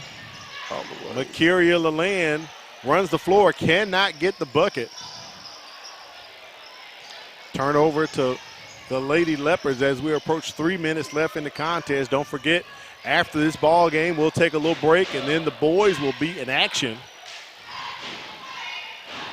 So make sure you stick around for some more Tuesday night hoops here on the MCPSS TV network. Torrey doing a good job hooping it up tonight, Coach Arrow. Torrey's had some skill work lessons because that was an in and out to the hole. Yeah, nice she's gone through her legs. She's gone behind her back. She's had some skill work. If you're not getting skill work somewhere, you're getting behind because most kids are getting skill work. She's definitely hit her average tonight, 10 points per game. She hadn't shot too many threes. averaging 33% from the three-point. I think she did make 1 3 early in the ball game because you said she hit her average. Yeah, she hit her average. McPherson on the move for BC Rain. Wallington just missed the gym on that three-pointer from the corner. Wyndham goes down low as she is fouled on the play. That foul by Natyra Duncan, her second foul, third team foul against BC Rain. For the young kids, if you're not making, when I say young kids, high school kids, if you're not making threes, don't just continue to step in. And like I tell them, well, but I was open. I said, there might be a reason why you were open. That's the reason why. You're right about that, Step Coach. in where you can be successful. 2 shots coming up here for Brianna Wyndham. Wyndham shoots 47% from the charity stripe, misses the first. It's going to be interesting this year to see overall high school ball if the free throw percentage has gone up or down with the rule change. It is definitely going to be something different as folks make adjustment. And also, I'm going to say, Coach Arrow, as coaches learn to strategize to take advantage of the rule in their favor, if they can get the other team to, pick up 5 quick fouls, if you can make free throws the rest of the quarter, you're only going to help yourself. There's no more 1-and-1. And I'm going to talk to more and more officials and coaches. It seems like at all levels, high school level, college level, that they're letting you play more. Is that my imagination? They're letting you hand check a little bit more. On the rebounds, they're letting you play more underneath. I don't know if they've been told, hey, let them play a little bit more. Tie up on the floor, and the possession arrow is going to remain here with Maddie T. Blount. Checking in for BC Rain, number 23, Maya Crawford. She's a junior. She's not scoring any points, so she might get in there and get her first points of the year. She started the game tonight, a late addition. There's that three you were talking about.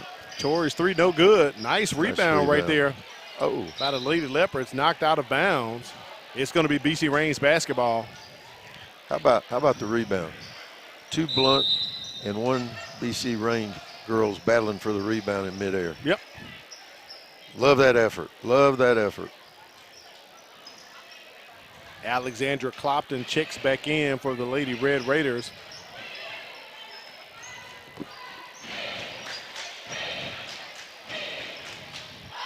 I will say this, Coach Arrow, McPherson picked up that 4th foul in the 3rd quarter and has not fouled out. Has not picked up that 5th one yet. Mm-hmm. And it really hadn't slowed her down, because usually when you get sort of soft. Yeah. But she stays in there. She's still sticking her nose in there trying to get rebounds, loose balls.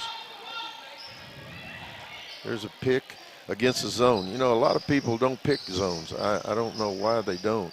There's a lot of open spaces when you pick a zone person to be able to get to the hole. Oh, Annie over. Here we 2 go. rebounds by Prather and could not be converted. Make that right. LaLanne shot no good. With the putback, Alexandria Clopton gets it in. How many of those have we seen tonight? Take it to the hole and just, in Houston, we call those bricks, where you throw it up, almost break the backboard. We call them bricks here, too. Okay. Okay. It's universal. Oh, yeah, it's definitely universal. Less than a minute remaining here. And Torrey's just going to pull it out. We'll try to get some headsets down to Coach Satchel Mays Johnson and talk with her after the ball game, as Maddie T. Blount's going to get the win and improve their record to 5-4 for the season. I would hate to play Coach Johnson in poker, because her face never changes. Never. We'll see if we can get a smile out of her, get some excitement when we talk to her. She got to smile after a win. She got to. And it's going to wrap it up for our first game of Tuesday Night Hoops to start the season off. 53-34 is our final score, as Maddie T. Blount gets the win. We'll try to get in contact with Coach Satchel Mays Johnson here momentarily, get some headsets on her so we could talk to her. Coach Arrow, your thoughts about the first ball game here we've had tonight so far? Well, you know, what we talked about, Arrow's targets, sort of came truthful in this game. Okay, the missed free throws, the toughness of Blount on defense, getting work on defense to get points. They were averaging 54 points a game, and, you know, they scored 53, but they sat on it a lot. They didn't try and take it to the hole. Right, right. So that's a positive. The bottom line is 34 points. They scored more points. They averaged 29. But, again, so many missed free throws, and it's a shame that a lot of times on both ends, they got steals. They were working hard on defense. They drove the length of the court and missed layups. Correct. Both Finishing teams. is the name of the game. Yeah, gotta finish. That is the key. We saw that a lot tonight. We're getting ready for those final stats to head your way, and also talking to Coach Johnson. But, Coach, that's something that we did talk about. You gotta finish. And speaking of Coach Johnson, I believe we have her ready down on the floor to speak with her. Congratulations on the win tonight, Coach Johnson. Talk about the effort that your girls put into the ball game tonight for us. We started out a little slow, but I'm happy with the effort. We're down 2 starters. I think we did pretty good coming off Thanksgiving break. Got some of that turkey out. We noticed that the first quarter, it was a bit more competitive as the Lady Red Raiders kind of gave it to you in the first quarter, but your girls settled down and got back on track during the second quarter. What did you tell them to kind of get them back focused? We just had to wake up. We started out a little slow, started out a little sluggish. Like I said, I think that turkey is still on them, but we just got in that timeout and just got them together, got them focused, made a couple shots, got a couple steals, and that, like I told you, that gives us the momentum. All right, good, Coach Aaron. Coach Johnson, I was impressed with your effort on defense, but I was more impressed that when you got the big lead, when you were 15 points, 20 points up, I didn't see any selfishness by your girls. I thought they played very heady ball. They took the ball to the hole. If they didn't have it, they pulled it out. When you pulled the ball out, trying to get them to come out of the zone, and they didn't want to, they were probably smart not to. But I saw no selfishness by your girls when you got the big lead. Yeah, sometimes they're a little too selfless. A lot of times with Heaven, number one, we try to tell her not to pass the ball when she gets deep, and she still forces it. But I like our effort and I like our energy, and we're coming together. We're going to peak at the right time. All right, congratulations, Coach, on the win. We appreciate it, and congratulations on the rest of the season. We wish you much success, and hopefully we'll have you back on again for Tuesday Night Hoops, all right? All right, thank y'all. Thank y'all for coming. Have a good year. year. You're welcome. Headed your way, the boys are going to be in action up next, and we'll take a look at the final stats here, Coach Arrow. Look at the rebounds right there, 19 to 20. It was a lot of rebounds collected by BC Rain tonight, but they couldn't collect a lot of buckets, 14 for 39 from the field. Yeah, it wound up my official scoreboard. I had 34 turnovers to 21. So, you know, it might have been a few more here or there. Free throws, 7 for 18 for Blount, which they've got to get, you know, better for that. 4 for 12, only 4 free throws in a game. They got to make more free throws. Got to do better than that. All right, that's going to wrap it up. The Lady Leopards get the win tonight. Up next, the boys are going to be in action. Don't move. We'll take a little break for about 5 or 6 minutes, and we're going to be back with more Tuesday Night Hoops on the MCPSS TV network.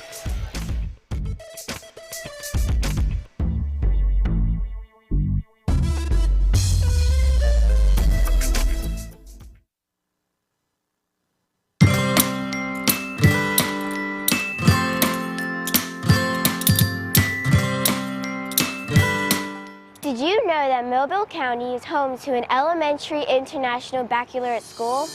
Welcome to Council Traditional School. Council Traditional School is one of a few schools in Alabama to offer IB's primary years program. Through this inquiry-led transdisciplinary framework, Council challenges students to think for themselves and to take responsibility for their learning as they explore local and global issues and opportunities in real-life content.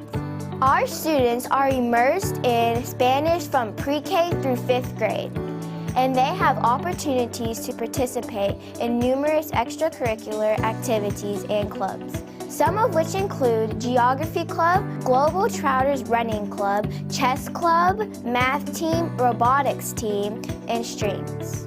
Our students are also learning how to make our world a better place for giving back to community organizations such as Camp Rappahoe, the Ronald McDonald House, and more. Our students are achieving high academically, but we pride ourselves also on the fact that they are open-minded and caring. Come see why Council Traditional School scored a perfect 100 on Alabama's state report cards. Choose the challenge, choose excellence, choose counsel. Have you heard our recent good news? Mark School of Math, Science, and Technology just received the National Blue Ribbon Award from the United States Department of Education, which is given to the top public and private schools in our nation. We already knew that we were providing a high-quality education for our students, but this national award affirmed the hard work that our students, our faculty, and our parents are putting in every day. It's the same hard work that earned us perfect 100 scores on the last 3 State of Alabama report cards. And it's the same grit that earned us Lighthouse status from the Blue Ribbon of Excellence School program. How do we do it?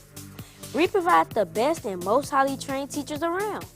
And we believe in exposing our students to hands-on activities that make what they're learning in the classroom come alive. All of our students in grades kindergarten through 5 attend daily lab sessions for 45 minutes. That includes labs for general science, mathematics, and technology, as well as our outdoor classroom. At Action Marks, we pride ourselves on our diversity. Our students come from all over Mobile County and the world. The students from 18 different countries and 5 continents represented here. Come see for yourself why we were voted as the best public school in Mobile County.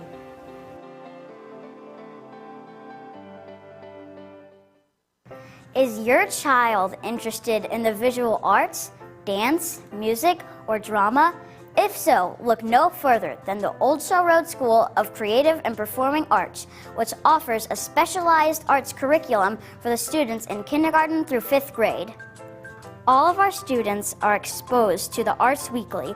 They have opportunities to participate in large and small performances, including full-length musicals that incorporate singing, dancing, and acting.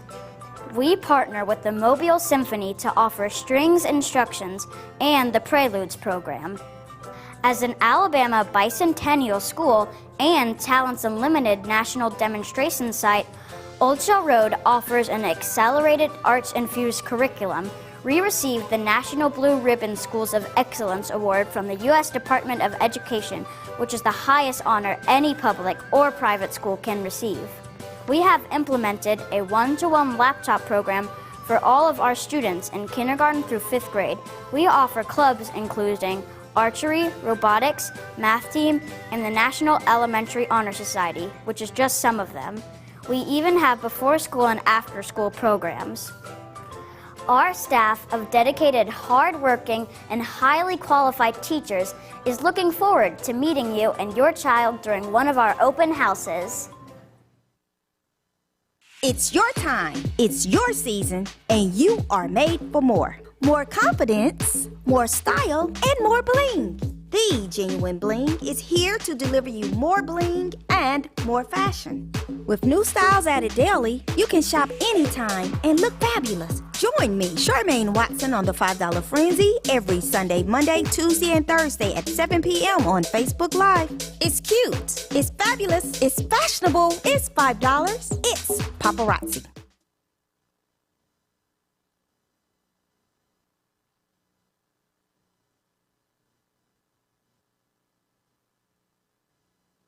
Thank you. You're welcome. Ayla, hi. Oh, hi, Sierra. How are you? Good. How are things? Things couldn't be better. What do you mean? Well, I just started this new job as a school teacher with the Mobile County Public Schools, and it has been a life changer. Great benefits, the hours are great, and great students. Just overall, it's a great opportunity. Oh, wow, that sounds great. Yeah. I'm going to look into that. You should. For more information, visit mcpss.com/job opportunities. Part of the experience of going to the Mobile Museum of Art is that it's there for everyone. Art is there to inspire, to give you other perspectives, and to make you think outside of yourself. The museum offers a critical service to the culture of the community. Is providing the opportunity to have eyes open.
It's time for the men to take action here inside of the Leopard's Den as Manatee Blount playing host to BC Rain. For Tuesday Night Hoops on the MCPSS TV network, we'll get our starters up to you momentarily, and also we'll check for your arrows targets, Coach Arrow, as we are underway here inside of the Leopard's Den. BC Rain comes in 4-1, smoking hot as they won the Saraland tournament last weekend, working it down low to Zion Hill. He's going to kick it out, and they get it back over. A.J. Williams, leading scorer for the Red Raiders. For anyone that hadn't seen these two teams play, Anthony Williams is one of the better players in this area. He's averaging 18 points as a senior and 12 rebounds. The team's averaging 33 rebounds. He's getting 12 of the 33. Ball is stolen by Blount.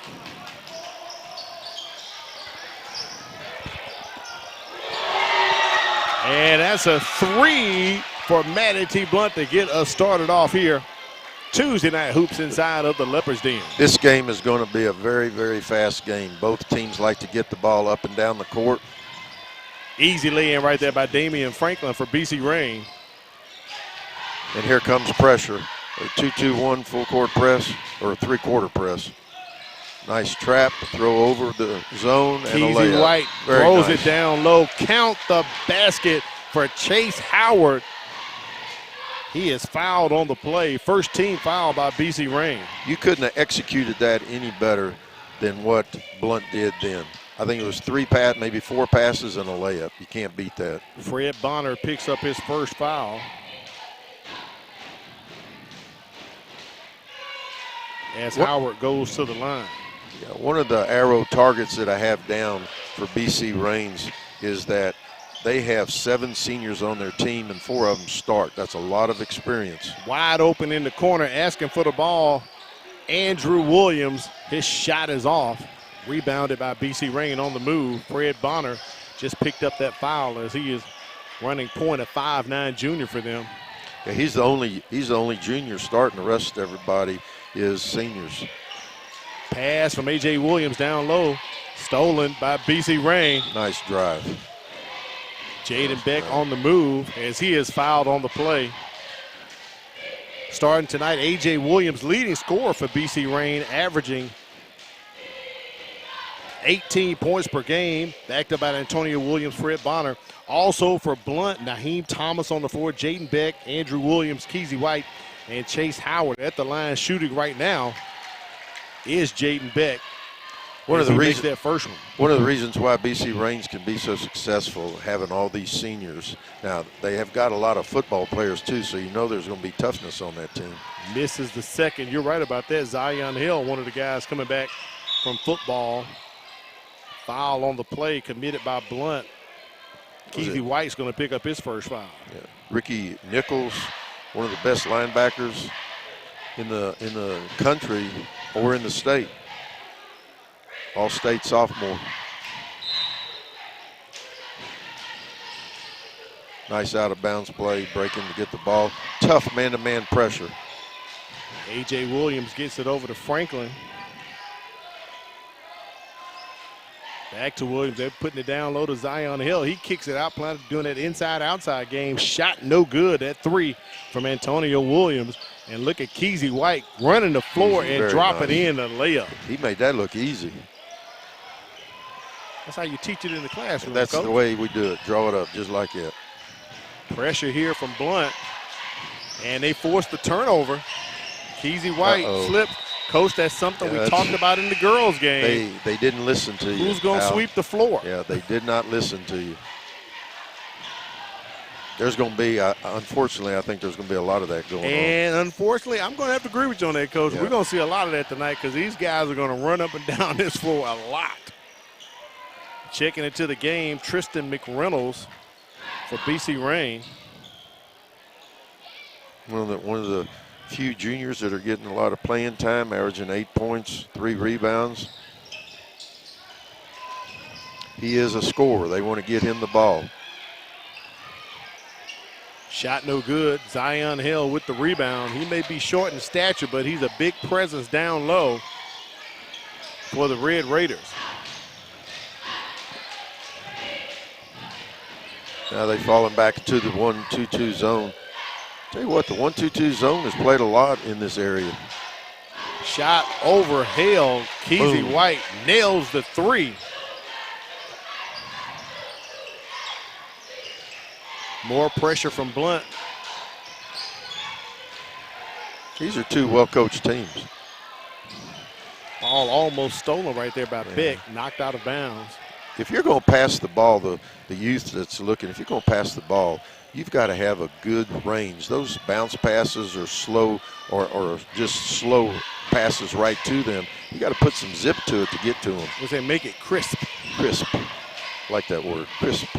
Antonio Williams gives it back to A.J. Williams. It's out of bounds. It's going to be BC Rain basketball.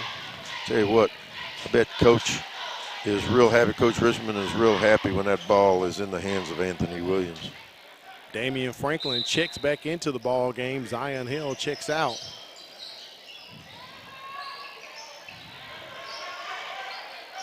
Ooh, they need to go inside and post inside.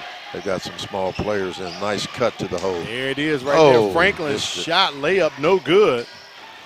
And he takes a swipe at it and forces the travel on Naheem Thomas. So the persistence of Franklin pays off. It's going to be BC Rain's basketball and a lot of the Red Raiders on the other end of the floor, Coach. Yeah, they're already down there. They got to run a long way back down there.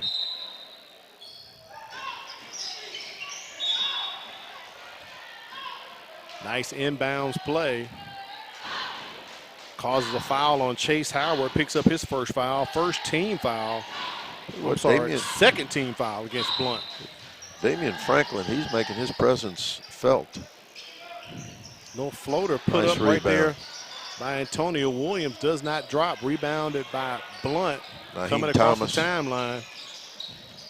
Jaden Beck high off the glass and drops it in. With his left hand. With his left hand. Timeout called by Andre Richmond. As we look at the highlight right here from Beck, this is a 30-second timeout. Little hesitation delay, high off the backboard. He lances that one right in, Coach.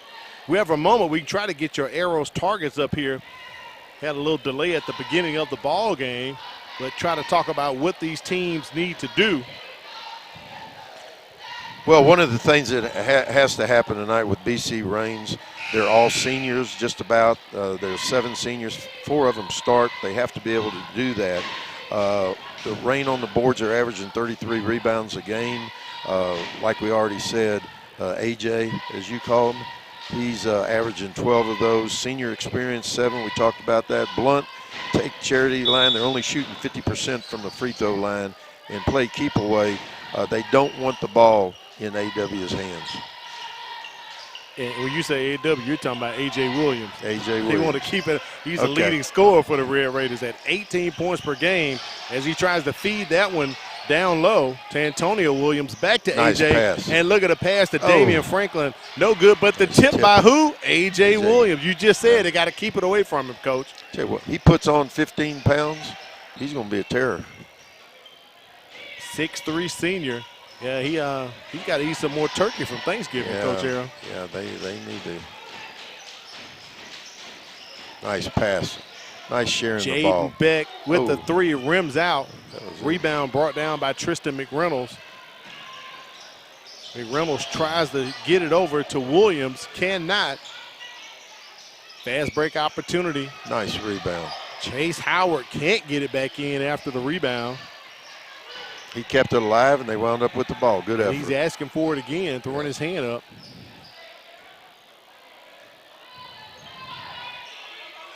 Tell you what, for a big man, Corderio Dixon, number 23, for a big man, he gets up and down the court as best as he can.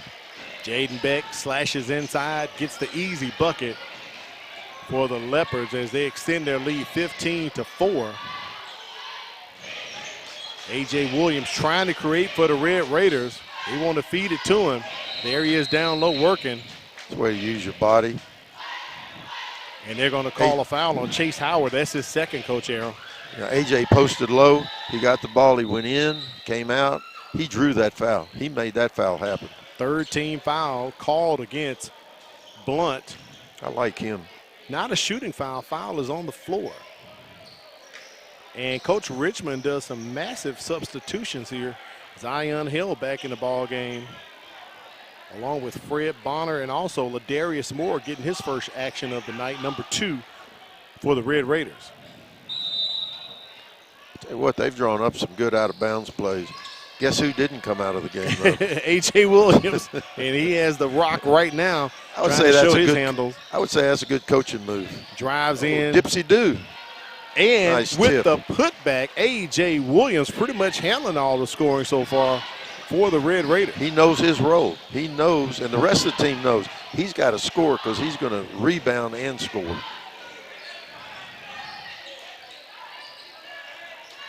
Jaden Beck penetrating off Franklin. Franklin Nice swipes swipe. it away with his 6'3" frame, runs it up the coast, trying to get the steal and score. Take care of it, my man. That was And BC Rain fortunate they have this ball, Coach. They really are. Damian Franklin, that was like a runaway train.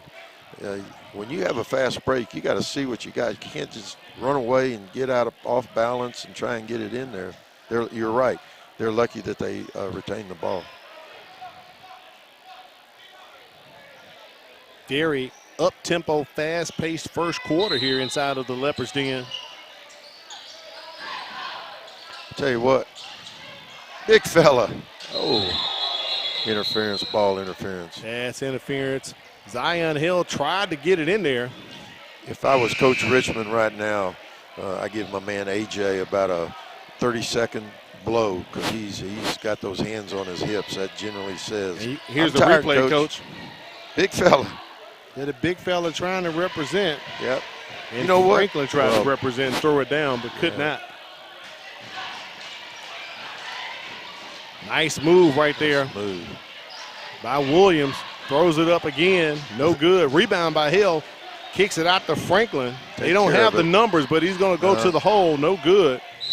You got to know when to hold them and when to fold them. I mean, there was nothing there. There was absolutely nothing there. He should have just pulled it or did a reversal and tried to score like that. But just to take it in there, I think he was just hoping that he was going to get fouled.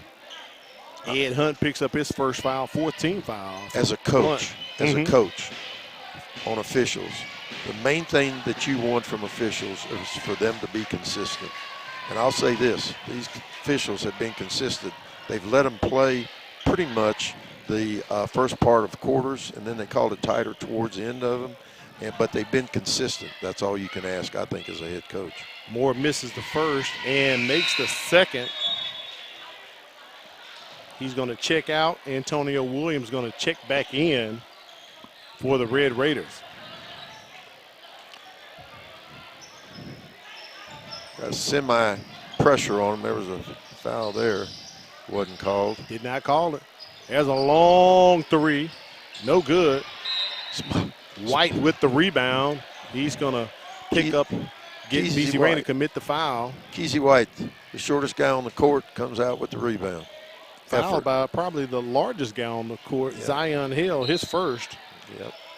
And third team foul against the Red Raiders. Nice inbounds play. Cannot pay off, but it pays off with the foul. That might be back-to-back fouls on Zion Hill. Let's see what they put up. And I believe it is. He picks up 2 quick ones. 4th team foul against BC Rain. You know, Al, it seems like on both ends, every time they have an out-of-bounds play underneath, somebody gets open. I mean, either somebody's hasn't watched the different plays that are being run, but they're good plays. They're getting people open. Ed Hunt at the line. Misses the first. He was shooting 100% from the line for the season, Coach. He was 3 for 3. Not anymore.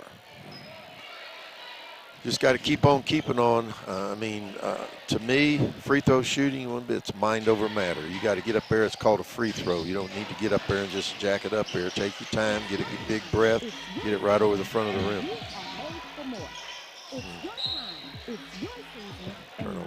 Long pass thrown. No, I was Turn over to Blount. I was talking to Coach Richmond, and with all of these football players, he only had them for their first game, 2 practices. So the more chance that they get to work in, they're going to get better and better. That's true, and also get accustomed to getting their legs up underneath them. It's a little bit different running the floor here, right. than basketball and football. Many more stoppages in football, Coach Harold, than basketball. This is a continuous game right here. A.J. Williams going in. That's got to be a foul. He's definitely fouled. If he wasn't fouled, the floor fouled him with that slippage going on. I was going to take up for my man. They didn't call that foul. I was going to go down on the court. I believe that may be Ed Hunt's 2nd foul. And 5th team foul against the Leopards. Anthony Williams AJ going to the floor. He's shooting 78% free throw percentage, which is good.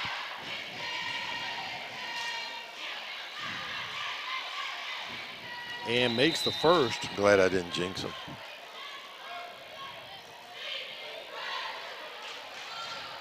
Checking in for Blount, number 23, Javorius White. White is a 6'2" senior for the Leopards. You know, as this game goes on, you look at it's 15-8. Don't count BC Rain out. Oh, by no means. Don't count them out. They're hanging around. They catch up a little bit. They're hanging around. I'm impressed. I'm impressed with both coaches. They do a lot of good things. Williams makes the 2nd. I see you got me saying AJ, and now you saying Williams. Huh? You got me on that one, Coach. I got no words. I got nothing. I didn't mean to put you on the spot. Oh, no, you're good. Nice dump down right there to White. He checks into the ball game and gets his first 2 points. Look at the pressure being put on Fred Bonner. And they're going to call a quick foul on Javorius White. And that should be 5. They should be shooting. You know, Damian Franklin is a nice player. He tries to do too much with the ball a number of times. He just needs to be solid, not try and do things that aren't there.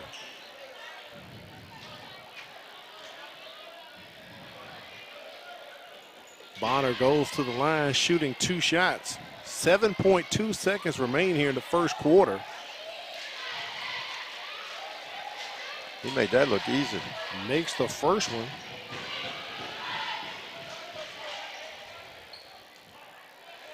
And one thing that may be helping out the Red Raiders, Coach Arrow, they're 4 for 5 from the line. And as I say that, I jinx them. But they got it back.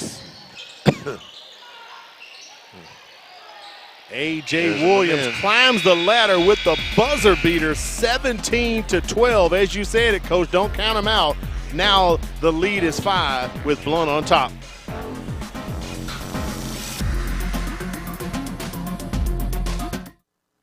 I'm Keith Blackwood, your Mobile County District Attorney. I want to remind you about the truancy laws. 5 unexcused absences requires you to attend the early warning truancy program. Failure to attend the early warning truancy program can cause you to appear before a judge in circuit court. We need you to stay in school. This is a serious law, and it needs to be taken very seriously. I wish you and your family a safe, happy, and successful school year.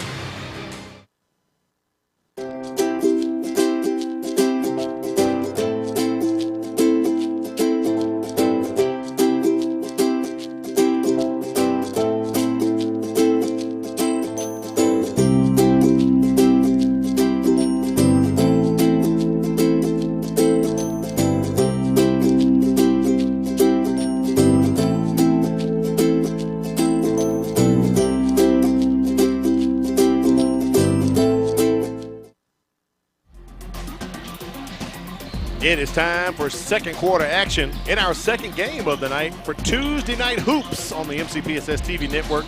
Al Whedon along with the legendary coach Ronnie Arrow inside of the Leopard's Den on the campus of Mattie T. Blount High School. And coach, just like that, the lead is now just 5 for Blount on top of BC Rain.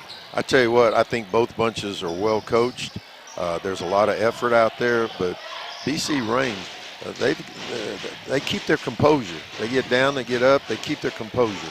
And that's something I believe is important. You talked about it. They are a senior-laden squad, so they have experience. So that goes a long way. Don't get flustered. Just calm down, and, it takes 4 quarters to win the game, not 1. You can teach certain things, but experience, they just got to get in there and get experience. They're going to call a foul on the reach-in right there by BC Rain. I believe Damian Franklin picked up that foul. That should be his first. And first team foul here in the second quarter. He did slow down that fast break, though. I will give him credit for that. He did. I don't want to give up the easy point. It's going to be interesting to see this year as we travel around, see the different teams, how many 1-2-2 zones are being played. And something that we didn't get to talk about at the beginning of this broadcast, but we do want to reiterate the new rule this year affecting high school basketball. There is no more 1-and-1, so there's no more 10 fouls for both of the quarters. Each team gets an accumulation of 5 fouls for each quarter. Once you hit that 5th foul, then the other team is shooting 2. So they've taken away the 1-and-1. So there's no more, what do you call it, Coach? The bonus and the double bonus. That doesn't exist anymore. Which means there should be more free throws shot, and which means that you better work on sideline out-of-bounds plays because there's going to be more of them. Turnover by Blount, loose ball. As Andrew Williams tried to force it in there to Chase Howard, he couldn't hold on to the rock.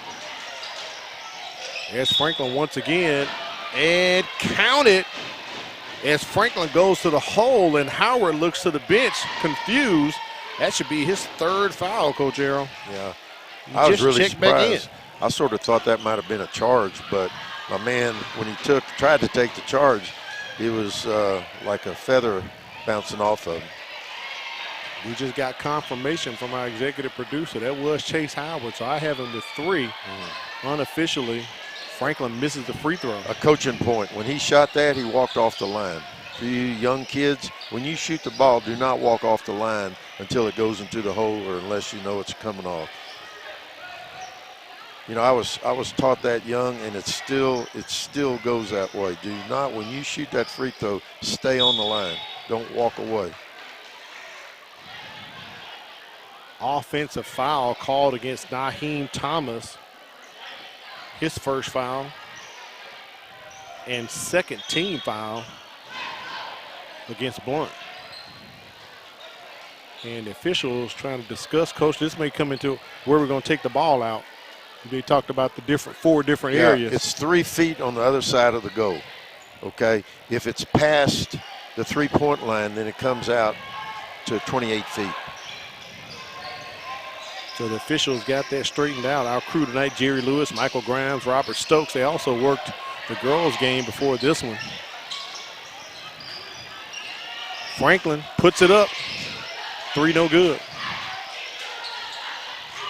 Feeding it down to A.J. Williams as he is fouled on the play. Jaden Beck's going to pick up his first foul. Not only does A.J. want the ball, not only should he get the ball, the guys do a good job of getting him the ball, which shows what they love about him, that if they get him the ball, usually good things happen.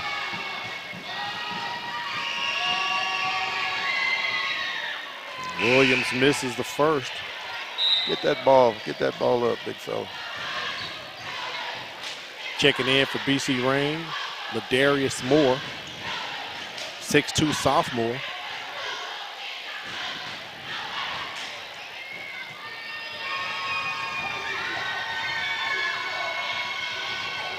Short. And A.J. Williams misses both of them. And guess who poked it? A.J., my man. Knocked it right out of the hands of Keezy White. Think A.J.'s asked for more NIL money? You never know in this day and age, Coach Aaron. But he's going to have to get back to the plate and get some more of that dressing and macaroni and cheese. No question. He's going to have to beef up a bit. I will say that. That's a shame. He's a senior. He should have put on that 15 pounds last year. A deep three, no good. And look at Williams climb the ladder to try to tip it back out. Yeah, and it will be BC Rain ball. Andrew Williams, Javarius White just took that three from there. I call that a hernia shot. That thing was a 4-point shot. Nice steal. Jaden Beck with the easy steal, but cannot get the easy lay-in. But look at Andrew Williams down low as it is swiped away by Fred Bonner. Nice hustle. It will remain Blount's basketball. Both teams hustling. Take a look at the replay right here, Coach. Beck goes up, no good. Look at Franklin taken away, just manhandled, or just beast moded. Oh. Nice block. Nice block. Javarius White feeds Howard. Howard just fouled by Ladarius Moore. You can see that one from up here in the bleachers. See, A.J. was guarding this guy completely on the other side. He should have been in the middle of the lane for backside help. Instead, he caught the ball, then he went at him. That's where he got the foul. Second team foul called against BC Rain. Pass. Nice feed right there by White to Howard for the easy two. Right now, Chase isn't averaging any points, so whatever he can give him is plus for him. Leopards up 8 here in the second quarter, approaching the midway point of the second quarter. A.J. Williams slashing in. Shot no good. That ball is going to be out on White. I'm sorry, Ladarius Moore. Blount's going to take over. Yeah, a lot of the times that A.J. gets in trouble and it doesn't work, it's a strength factor, which if he puts on 15 pounds, those plays, he wouldn't be losing the ball, so he wouldn't get bumped around as much. But it's not because of hustle. It's not because of knowledge. It's being strong in there, whether it's at the guard spot or inside finishing. Williams called for carrying. Turnover on the play. Now, Coach, does that count with your turnover pencil or carry or if it's a turn, if the other team gets the ball, unforced error? Yeah, like if in the tennis. other team gets the ball, yes. There's nothing more that'll get a coach more riled up than a turnover. If you want to come out of the game, turn the ball over. Oh, a little floater. Little floater right there from Damian Franklin. He averages 9 points a game, trying to make his presence known tonight. The lead is 6 for Blount as Williams is fouled on the play.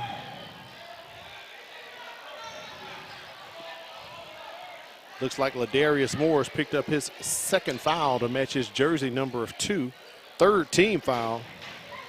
Andrew for BC Rain. Andrew Williams averaging 11 points a game as a junior, 5'9". Now he took that thing in there like he was 6'9", 220. He wasn't going to be denied.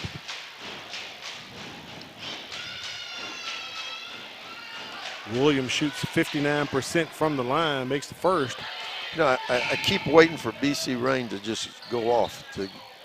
either catch up or go a little ahead. But I tell you what, give credit to Blount. They hang in there and they keep that lead.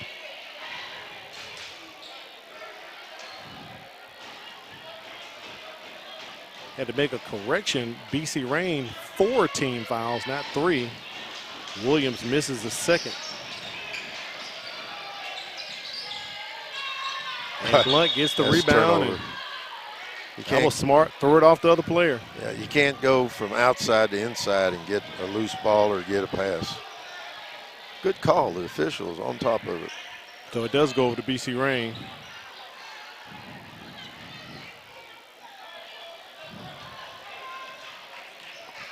Got to get the ball out of the middle, break a press. Nice pass. Nice feed. Moore couldn't hold on to it. Slips right through the hand, so it'll go over to Maddie T. Blount. That's a shame. That was a great drive, good pass. I was looking for the payoff, Coach. Yeah.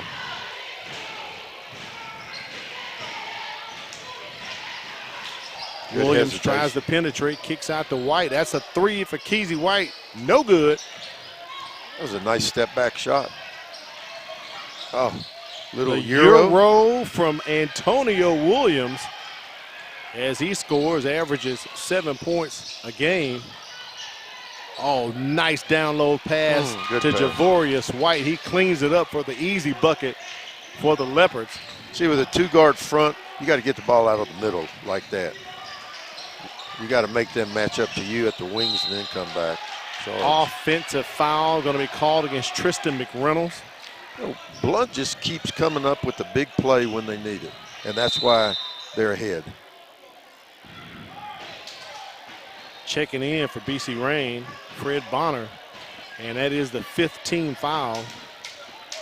So next foul, Blount will be shooting the rest of the contest here with 2:59 remaining in the second quarter. I'm really surprised that more teams don't pick a zone down underneath. You can get open. I know that if people think, well, it's not man-to-man, I'm not going to pick. You still have plays for picking zones to get people open. Actually, there's more spacing that you have available if you do pick it. Blocking foul called against Andrew Williams. Picks up his first foul. 4th team foul against Maddie T. Blount. Let's see if we got some action to get open on this. If they stand around, there's going to be a turnover. BC Rain down 6. This is the closest they've gotten it since we've started the ball game. A.J. Williams with the ball. Gets it down. Antonio Williams, and stolen by Jaden Beck. Andrew Williams sets the screen. That's a good call. And they're going to call offensive foul against him, Coach. Yeah. That was moving screen. Yeah. Back-to-back fouls against Williams, and DeMarcus Mosley is hot with that call. Yeah. That's the 5th team foul against Blount as well. Yeah, that was one of those blind kind of like a blindside block in football, yeah.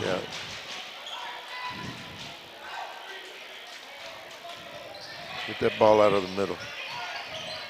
Over. There you go. A.J. Williams gets it to Franklin. Franklin takes nice it. Floater. And one coming up for the 6'3 senior as he is fouled on the play. Averaging 9 points, 5 rebounds. I tell you what, he's very active. Shoots 73% from the free throw line. Charles Talden picks up his first foul. He's going to check back onto the bench. Franklin goes to the line to shoot. Coach Richmond said he is well skilled. See, he backed off the line again. Misses the free throw. Both those free throws he missed, he shot short. Do not back off your free throw. That's a good call. That is a good call. That call is going to go against Keezy White. We could see that from up top here, Coach. Yeah. White picked up his second one as he was basically denying Fred Bonner access to the ball to stop the fast break. I don't do it often, but when the officials get it right, you got to give them credit. Yeah, I don't do it often. They should respect that. I noticed you prefaced that with, I don't do it often. The men and women in stripes. Come on, find the rim. Don't just come up bombing. Come up, find the rim, and then make your shot. A lot of kids bounce the ball and they come straight up to shoot it. Find the rim. Bonner misses the first. Makes the second. I have Rain 5 for 12 from the line. If they make half their free throws, Coach, they're in the lead right now, only down 3. Nice ball movement. Look at Javoris White working it down low. Can't complete it, but kicks it back out to Keezy White. The little touch shot, no good. Great effort. Javoris White kept it alive, but threw it back to BC Rain. Who has it? A.J. Williams. Ooh, as lazy his feet pass. taking the slide. And turnover. So that's a postman's fault. He didn't put his tail end on him to keep him in back of him. But it'll go down as a turnover for the guard. Blount setting up the offense here. Andrew Williams. Back to Beck. Now Javoris White goes down low in the paint. Shoots the 3. No good. You know, it's a 3-point ball game, and Blount was doing a really good job of getting the ball in and then going out. Now they're starting to jack threes. Did the opposite right there, yeah. Bad things happen. I noticed that. One possession game right here. BC Rain down 3 points. Just over a minute remaining in the second quarter. Good throw over. Franklin, you could see him wanting to take it to the hole, Coach, as he grabbed the ball like he wanted to dunk it. That foul on Javoris White, his second. Look at him palm the ball there. He wanted to go in hard. Yeah, no, when he gets it down there, it's no passing. He's taking it to the hole. Franklin was another one of the 2. seniors.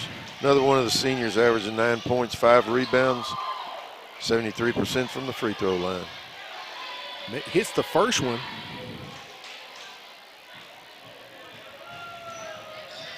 Makes them both. It's a 1-point ball game. As you said, Coach Arrow, BC Rain was not going to give up. The senior experience on this team, they were going to fight to the end. Jaden Beck, no good.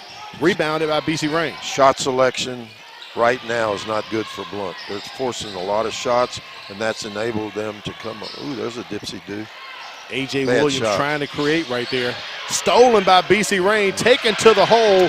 Points off turnover. Antonio Williams with the steal and score. That's just him staying after it. He wasn't going to take no for an answer. He got the ball back and scored. And BC Rain with their first lead tonight, 25-24. Might be a good time to get a timeout. I think Blount's come unraveled a little bit. Let's see if Coach Mosley's going to hold it for the last shot. No shot clock in high school basketball.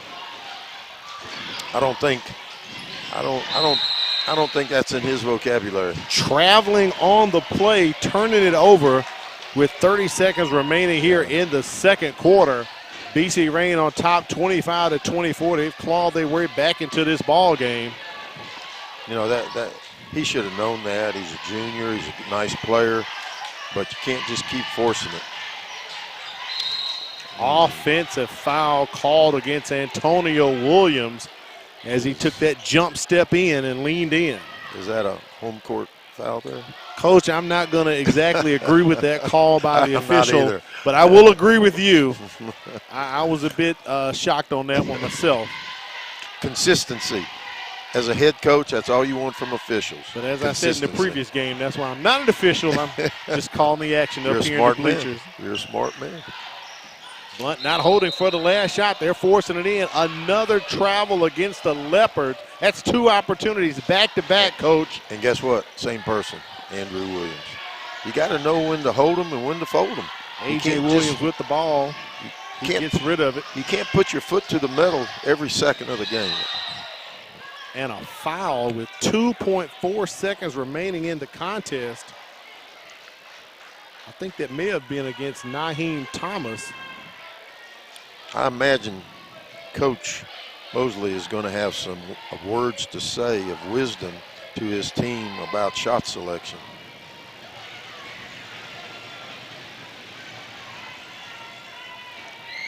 BC Rain back at the line again. Coach, I have them with 15 attempts here in the first 2 quarters. And I have Blount with 6 attempts from the free throw line. Misses both. Whoa. The shot no good. That might have made ESPN if that one would have gone. And quite, yes, you're right about that, Coach. Possibly could have been in the top 10. An interesting first 2 quarters. BC Rain on top 25-24. Coach, what are your thoughts so far about the first 2 quarters here? I think it's 2 well-coached teams. I think the effort is good. Decision-making late in the game and shot selection has really hurt Blount. They have allowed BC Rain to be able to get back into the game because of those 2 categories, myself thinking that. And free throw shooting has definitely helped out BC Rain as they've clawed back into the ball game. We're going to take a break, come back, bring you some first and second quarter stats, halftime stats headed your way. Here for Tuesday Night Hoops, you're watching the MCPSS TV network.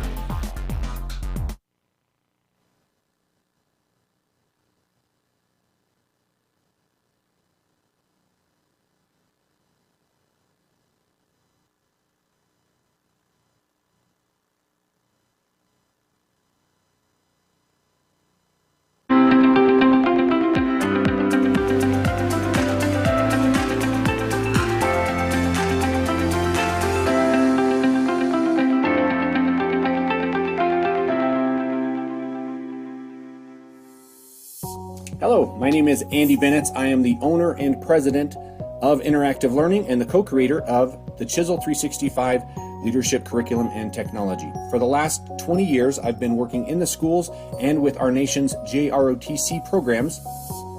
I was asked to give a real quick interview and answer a few questions about our Chisel 365 curriculum. So first question was, why did we see a need for this program?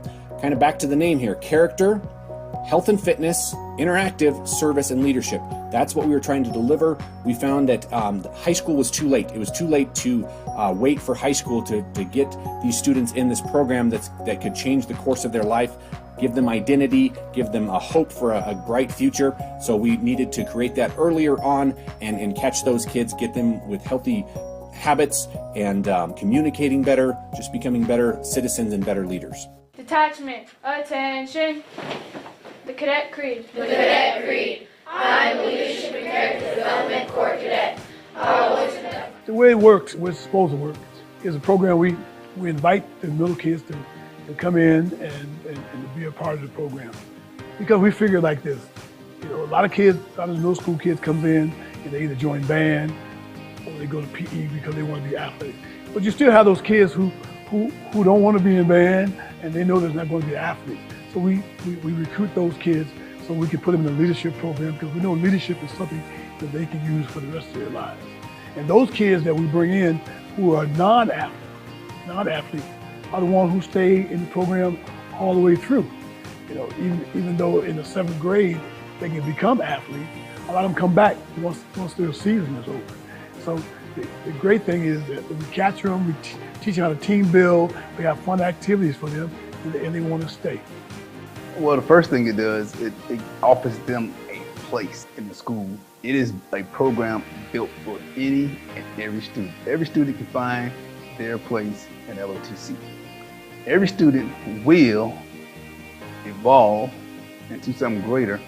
They do this program. It brings good out of them, brings the confidence out of them, skills out of them. It's a program that's built for all students. When I was in the program, I didn't really think much of it. I thought it was just another fun program to be in, but the longer I stood in it, I really realized how much it highlighted leadership skills, and that really made me want to stay.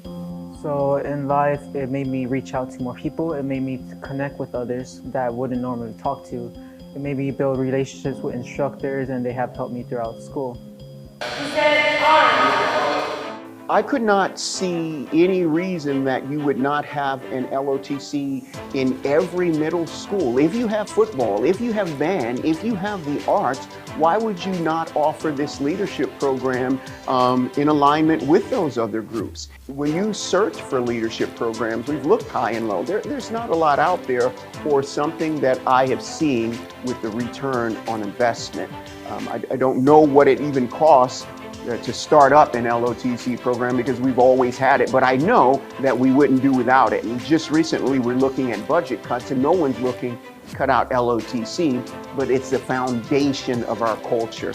And we have a culture of high expectations where young men are developed into real world leaders, and that's what LOTC has provided for us.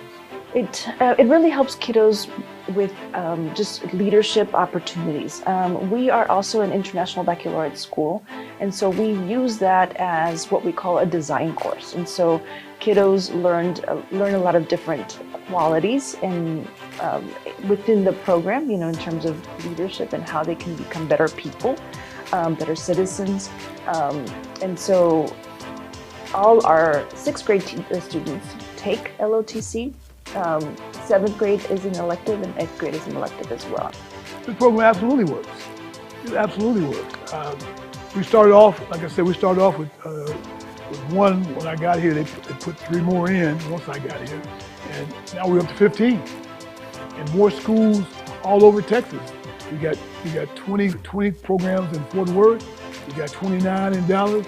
We got 15 up in Houston. We got another 5 on the outskirts of San Antonio. So we got about 85 programs in Texas alone. Absolutely it works. As the rate is growing, we'll be bigger than JRTC in the next 5 years.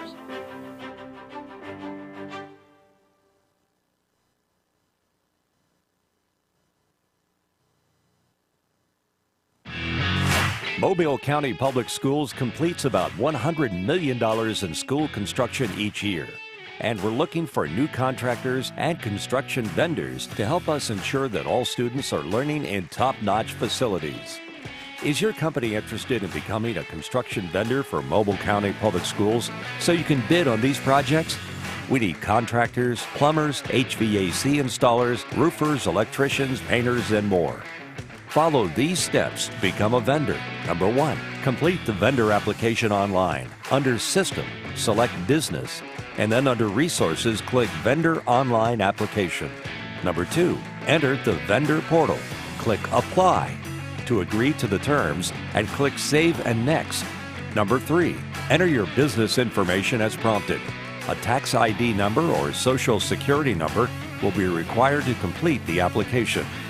At the bottom of each page, click Save and Next. To find out what projects are currently open for bidding, visit mcpss.com/bid invitation. Follow MCPSS Facilities Facebook page and email facilities to receive notifications. Complete these easy steps, and your company soon may be part of Team MCPSS.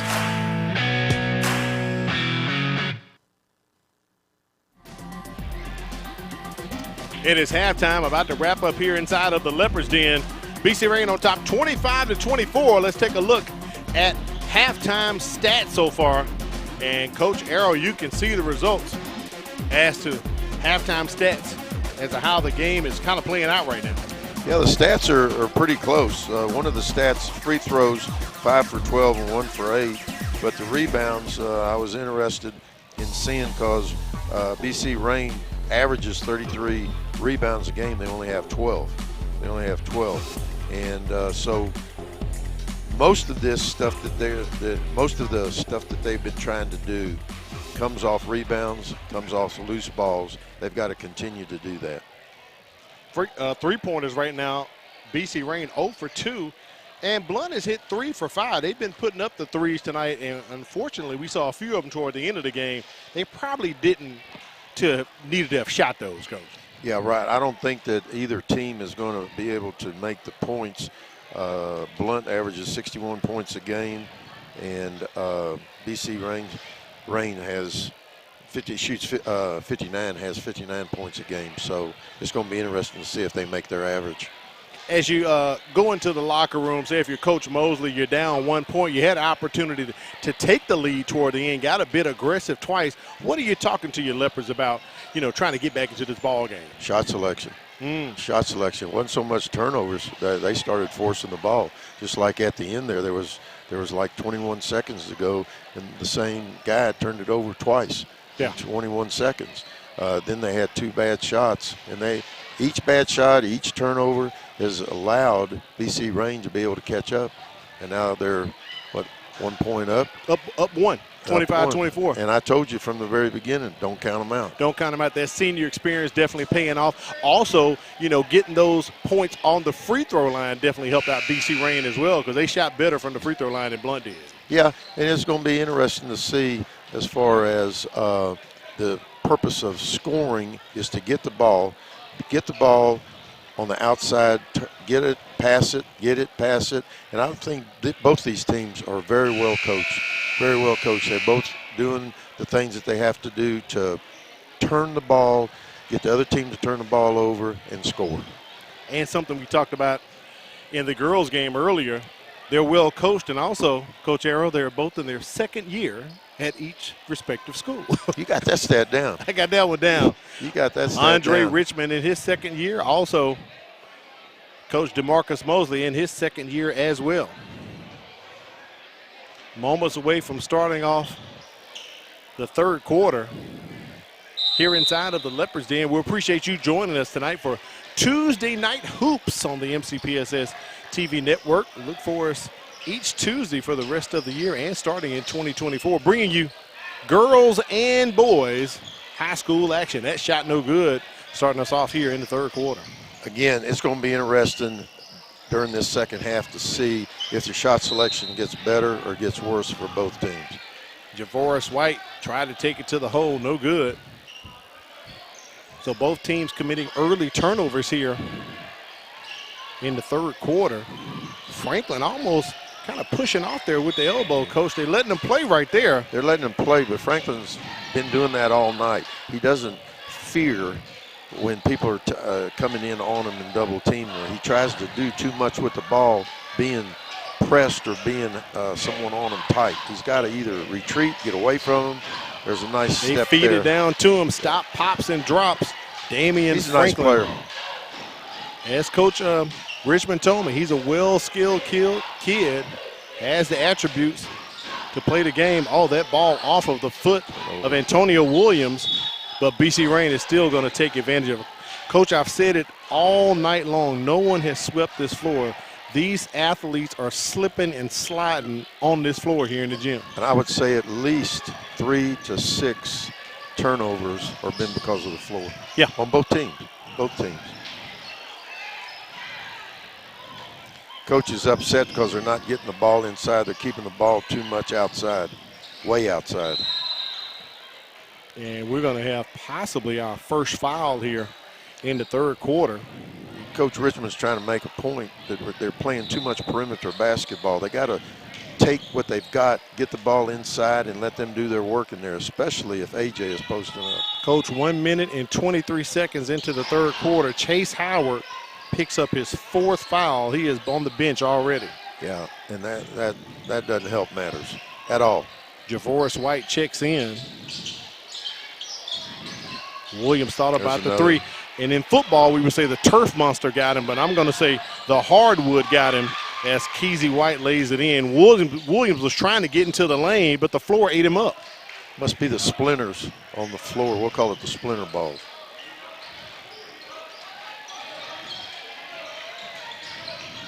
Hold up, see what you got. Good. You're attacking Franklin. You can see some of the players wiping the bottoms of their shoe, trying to get better traction. Nice feed in to A.J. Williams. Cannot get it to Antonio Williams, and does. So count the basket for Antonio Williams, a foul on the play. Give Coach Richmond credit that he got on his guys for not getting the ball inside. And what's happened the last 2 times down the court, where'd the ball go? He got it down inside. Keezy White picks up his second foul, also second team foul against the Leopards. Got to make those free throws. Free throws no good. Close games. Slow up, slow up, slow up. Oh, he almost lost footing himself.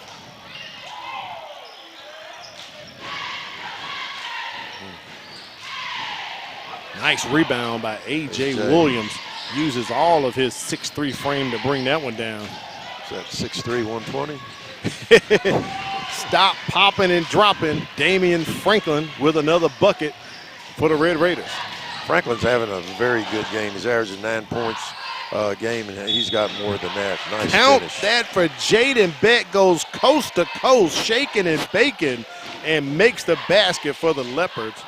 One thing, I know Coach Richmond isn't happy about that. You cannot let people just drive right down your middle. When that happens, bad things are going to happen, and that's what happened here. He wound up getting fouled.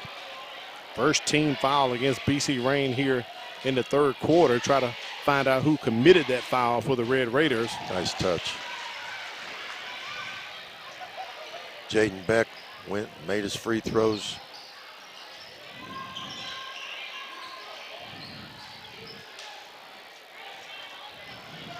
He's a heady player. He sees what's going on. He's not forcing it in there. Does not need to pick up the ball. Yeah, very smart. They're going to call Fred Bonner with the carry.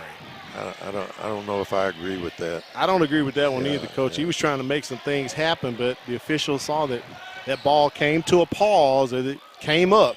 You teach moves like that to go through your legs, jab and cross, and I disagree with that call. White back to Williams. Williams over to Javoris White. They set up the screen for Jaden Beck, and he rolls right off down the middle. And right down the middle, and easy lay-in. Coach Richmond's going crazy over there. That's two right down the middle. Nice play drawn up right there by There's another DeMarcus trip. Mosley.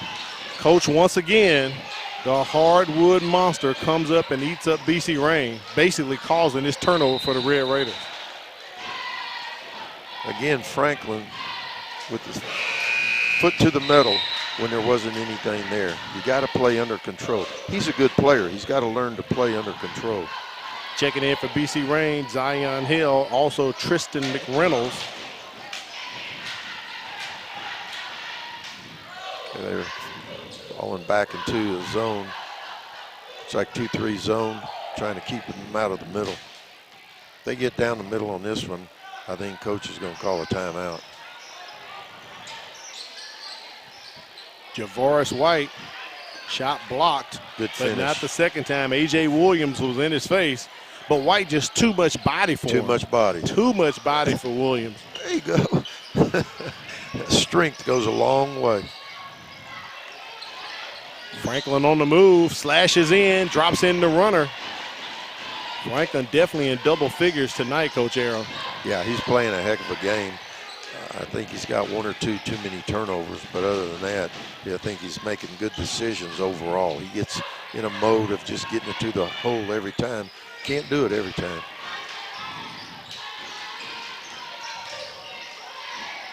Here's a three put up, no good. Thomas's shot goes into the hands of BC Rain. A.J. Williams trying to get under control. Franklin with the left, fouled on the play. Naheem Thomas picks up third foul. Of all the years I coached, I cannot remember a left-handed player that I had that couldn't score. He's got a soft touch like all left-handers have. He's just, he again, AJ need to eat at the same place. They need to go eat. For the next level, they're going to have weight. I agree with you on that, Coach. As soon as basketball season's over with, they need to find the best weight coach that they can and skill coach, and they need they need 15 pounds apiece. I like the Golden Corral. Is that free publicity? I'm not saying anything, Coach. Okay. I already know my executive director's head is at, so that's why I didn't say it. He probably wants to go and get another Thanksgiving meal. So. Williams thought about the three, kicks it back over to Javoris White. Timeout called by DeMarcus Mosley of Blount. He wants a 30-second timeout to discuss things. Coach, we're notched at 33 apiece here in the third quarter. Great game. Again, two well-coached teams, for the most part, executing well. Make your free throws. Do not turn the ball over. That's who's going to win the game.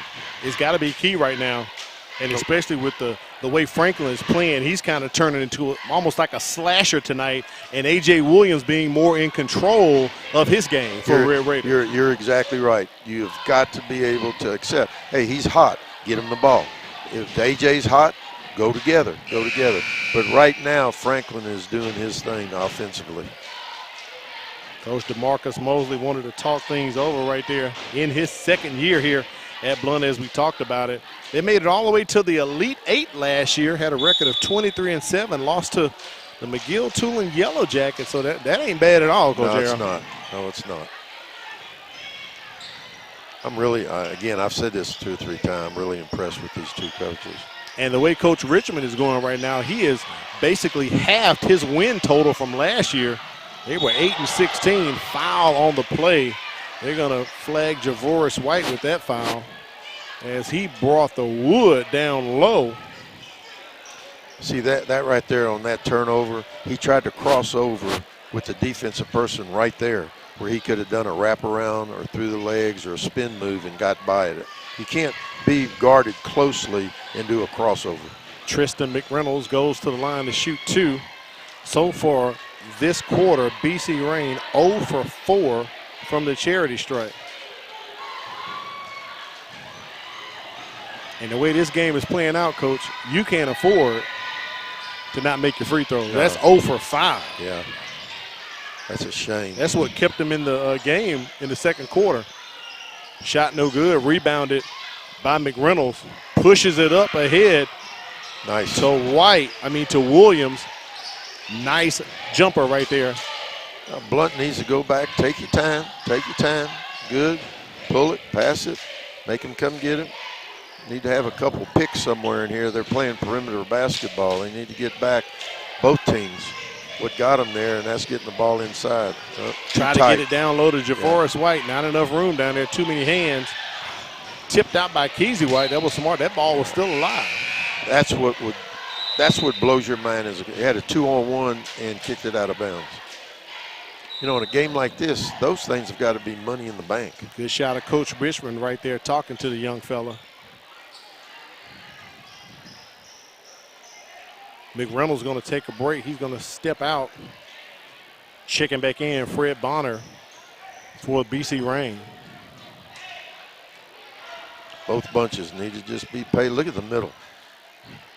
We need a pick out here and get into the middle. They got it spread pretty good. Nice pass. That's win you games right there.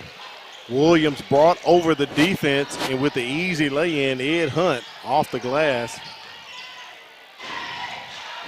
Bonner slides in, no good. See, he had the shot right here as a pull-up jumper, but he tried to challenge there. A lot of young players want to just take everything to the hole. Well, you know, that's good, but a lot of times the hole's not open because they got offside help. You got to do it, drive, and if it's not there, do a step back, step away, do one of the things, but you can't take it in there and challenge the big guys.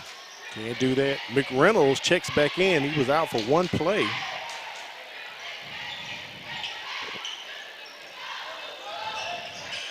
Andrew Williams running point. Nice hesitation there. Takes his time. The delay move, easy off the glass.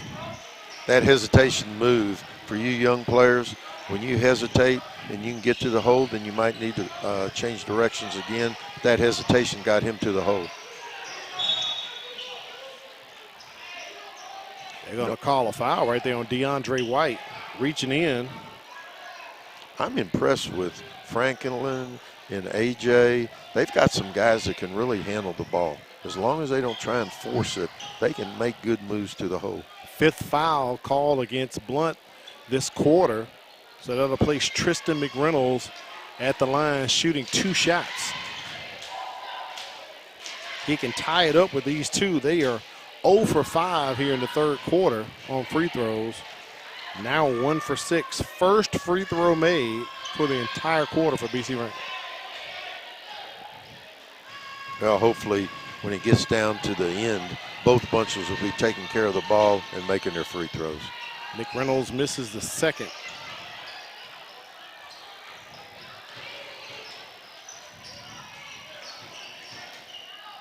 Less than 1 minute to play here in the third quarter. BC ran down 1. Nice. Easy bucket right there for Ed Hunt as he lays it in off the glass.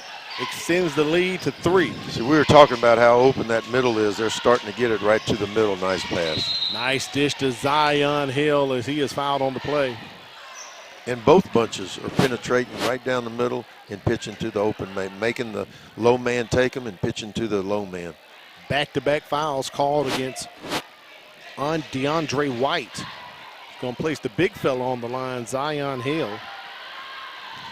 One of their football players, one of their seniors. Come on, big fella. Misses the first.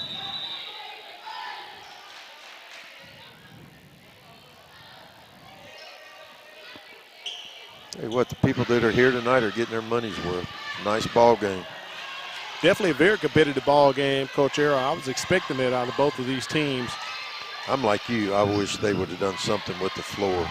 You know, I absolutely concur. It's hard enough a lot of times to make moves, but when you cut that corner and you cut it close and that floor's slick, you're going down. 2-point game right here for the Leopards. Williams with the handles, kicks it out to Beck. Shot no good. Rebound comes down to BC Rain. They're trying to get it down the floor. Forced it a bit too much right there with the long pass. It looks as if Blount is going to be able to hold this for the last shot if they want to. 18 seconds. See, that should have up been 2 points. That should have been what McReynolds was doing, pulling it and getting the last shot. You got to have basketball knowledge. Know the game before you play the game. Yeah, that's where that basketball IQ kicks in, Coach Arrow. Right there from the elbow, Jaden Beck, no good. Nice rebound by Keezy White, puts it back up, no good. Great effort. And Blount remains on top, 39-37, up by 2 at the end of the third quarter. 1 quarter remains. Tuesday Night Hoops are on your TV right now. You're watching the MCPSS TV network. A teacher is one of the biggest investors in a community. They impact the lives of those we value the most. Teachers share knowledge which helps shape and mold our future leaders. Teachers show direction and help build a sense of purpose. Are you ready to make a change? For more information on teaching opportunities, teacher incentives, or to apply with the Mobile County Public Schools, log on to www.mcpss.com.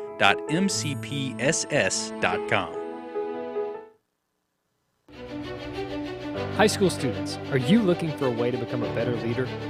Then the Junior Officers Training Corps may be what you're seeking. If you would like to develop self-reliance, learn ways to be more responsible, and improve your communication skills, you can do that and more when you register for the Junior Officers Training Corps. The JROTC program is available to all high school students in Mobile County. JROTC, we build a better you.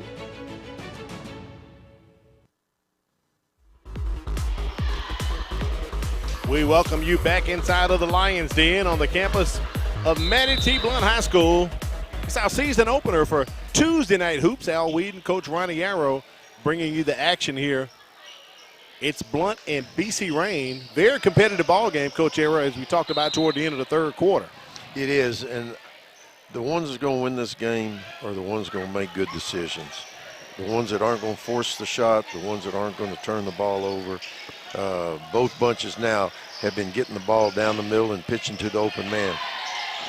Oh, tough Jaden finish. Beck slashes in and scores for Blount. One name we didn't call too much in the third quarter, A.J. Williams. I don't know if he actually dropped a shot in, Coach Arrow. Yeah, you're right. He was been sort of silent. They need for him to come. Bit silent last quarter. Yeah, he needs to start bringing his game.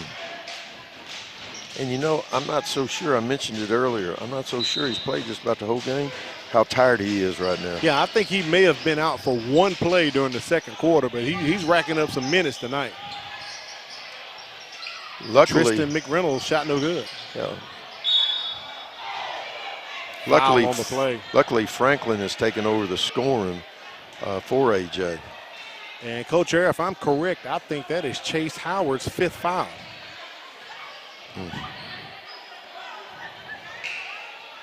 And he goes to the bench. There isn't a PA person working the game tonight to announce who the foul was on and who made the foul and who's shooting. But my calculations say, I believe that is his 5th foul. We're going to see if we can try to check with our stats guy, Matt Moore. He's at the scorer's table. See if he can verify for us.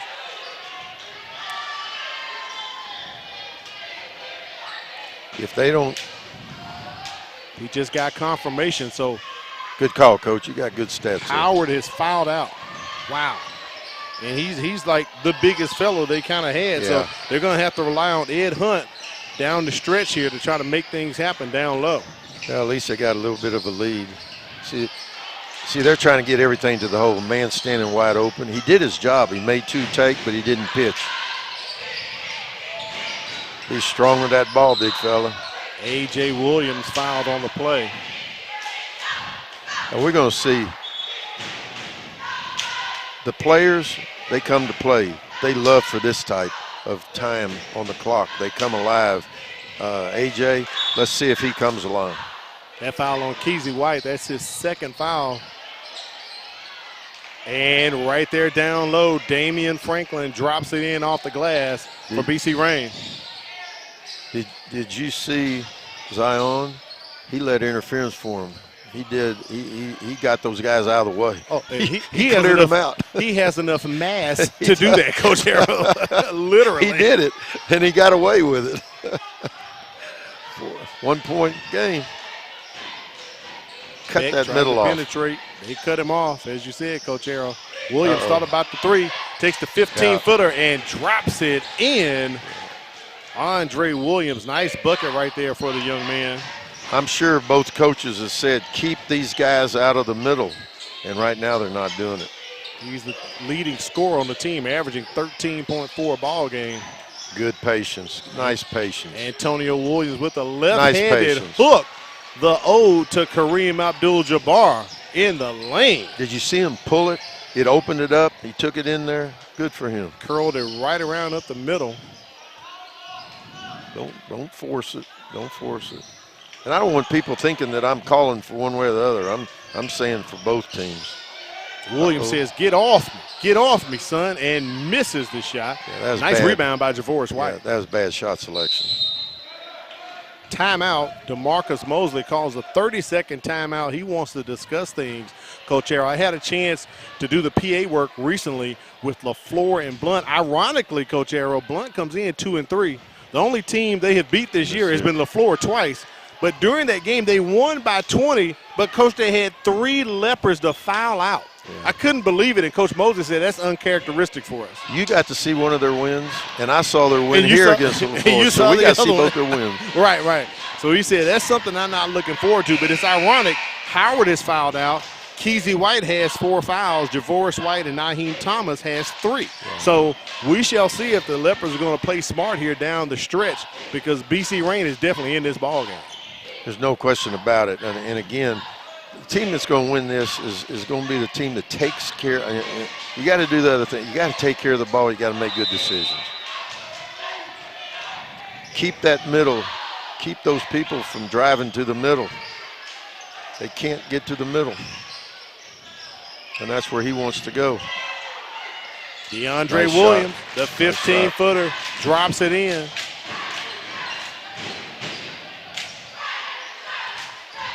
It may be time, Coach, for A.J. Williams to start responding for the Red Raiders. Yeah. He's been a bit silent here in the second half. I was just going to say that. You're exactly right. That shot from Damian Franklin, I'm scratching my head on that one, Coach.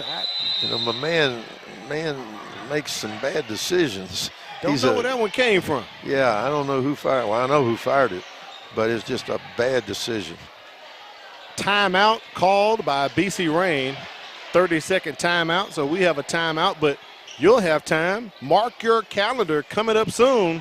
We're less than 3 weeks away. Christmas break, December 18th through January the 3rd. Students will return January the 4th, parents, so circle that date, January 4th. The kids will go back into school, but Christmas break taking place December 18th through January the 3rd. Is it me? Do kids go to school anymore? They go to school, Coach. They definitely go to school. Every time I see is a holiday here or something here or something there. Make sure you join us next week. We're going out to the city of Sims as Theodore is going to take on MGM. So this will be our second week in a row of out-of-area play because Blount is a 6A school, BC Rain is a 5A school. Next week, Theodore is a 6A school, MGM is 7A school. But it's still going to be, I'm looking forward to a competitive ball game. Get to see our buddy, Coach Philip Roebling. Hadn't seen him in a while, Coach Gerald. Philip does a great job. Both teams are going to be well coached. That's going to be a heck of a ball game. It's going to be a physical game. With him and Coach Robertus Kimball as well. So the girls at 6 and the boys will follow after. We have a foul on the play here. And I'm going to give you a heads up. Houston Cunningham, 6'3" guard from Theodore. Watch him. Look out for that name. My man can play. Speaking of playing, Coach Arrow, A.J. Williams, that's his first foul of the ball game. He gets the steal, tries to get the reverse lay-in right there. It's going to be Blount's basketball, but look at that basketball IQ. We're almost wrapping the game up. Young man picks up his first foul. 3-point ball game. Let's see who makes the good decisions. I wish there was more picking going on and not just all one-on-one. Williams reaching in. Nice. Oh, good block by Franklin. Right there by Franklin as he blocked Javoris's white shot. Say, give me that, son. Give me that. Franklin is a talented young man. He just needs to make, when he gets down for the whole ball game, he needs to make some better decisions, especially when it's a close game like this. Naheem Thomas checking in for the Leopards. You know, AJ has been, like you said earlier, right now, if he's the player he is, he wants the ball. You got to take over. Happen. You got to take over right now. And taking over Keezy White, trying to get the steal and score. Franklin trying to block it, but White lays it off the glass. That'll kill you late in the game. You can't have that. Don't try and do too much with the ball. Write it down. 4 minutes remaining. BC Rain down 4.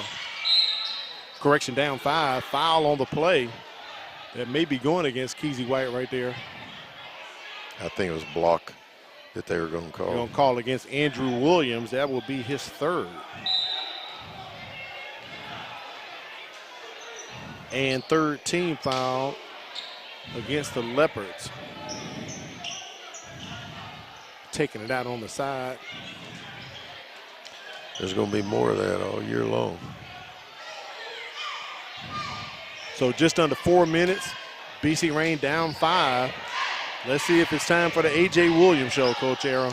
I wish they'd do some picking for him and let him come off those picks. You know, he's been real silent for too long. Franklin's playing down low right now. Okay. Now, see, they put Franklin down. He's flashing on that. He's popping out. He was flashing the post. Man. Turnover calls by Jaden Beck. Tried to get it over to Williams. Could not. It's going to remain Blount's basketball. Good hustle by McReynolds, but bottom line is he turned the ball over. He got back, but he can't have turnover. That was an uncontested turnover. Keezy White wide open. Hits the nice 3 shot. All the way from Wilson Avenue. Yeah, big drains shot. It.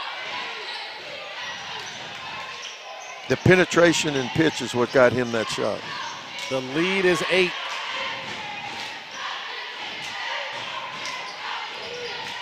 See, right now where AJ is, you know, he needs to be flashing the post. They need to get him the ball in that area down there. He needs to get in the lane. They need to get him the ball down there and let him go to work. Damian Franklin commits his 2nd foul. That's 2nd team foul against the Red Raiders. And, Coach, we've yet to see the A.J. Williams show yet. No, it's not, and it's starting to get a little bit away. 8-point difference.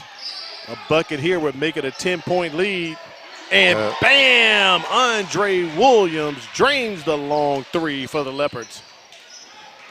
Tell you what, they've come alive when they needed to. And it's not just jacking shots. They're helping each other get shots. The lead has ballooned from 5 to 12. A.J. Williams penetrates, kicks out to Tristan McReynolds. He slashes in, shot no good. Look at that rebound brought down by Naheem Thomas. They flashed it over to DeForest White. He tries the monster dunk, but is fouled on the play. See, one of the things that I don't understand, Franklin was sort of lurking in the lane. He had enough time to get back there and set up for a charge. You can't give people direct avenues for a layup and then try and block the shot. I used to tell our players, I'd rather have you busting your tail to get a charge than trying to block shots, because most of the time underneath the bucket, a block shot is going to get called for a foul. And they don't even have the circle. They can be taking charges like crazy. Checking in for BC Rain, Corderio Dixon, as Franklin's going to take a timeout on the bench for a moment. Second free throw good for Javoris White. Well, let's see if he keeps the ball. Well, down 12. Correction, Franklin's still on the floor. Yeah, he's still out there. Good pitch. Dixon with the pass. One more pass to Tristan McReynolds. Shot no good. Tipped out by A.J. Williams. BC Rain still has the ball. That's a bit too high for Corderio Dixon. He's only 5'11". He needed to be 6'2" to get that one, Coach. Yeah. I still wish A.J. would go inside. He's not doing any good out here. He needs to get down there, and they need to get him the ball.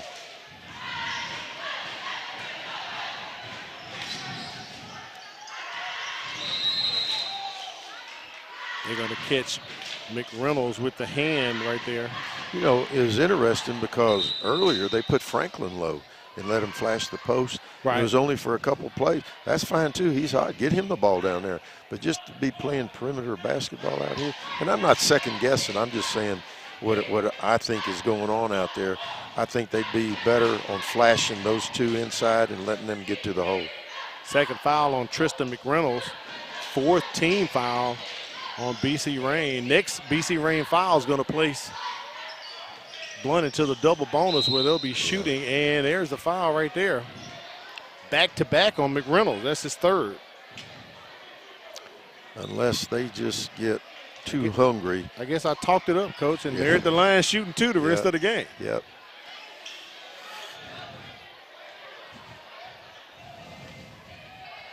Those guards love that thing. They got the ball most of the time. They penetrate and pitching.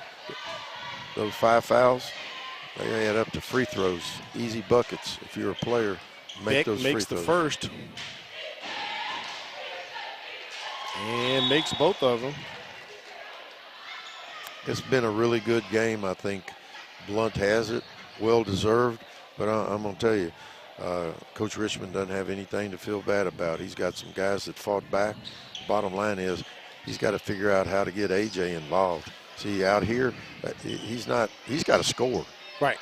He's got to get down there and get where he can get the ball. Franklin's three, no good. One thing I can say, Coach, in the first half, the free throws definitely kept BC Rain in the game. In the second half, it kept them out, only shooting 2 of 10 here in the second half. And that's the difference in the game.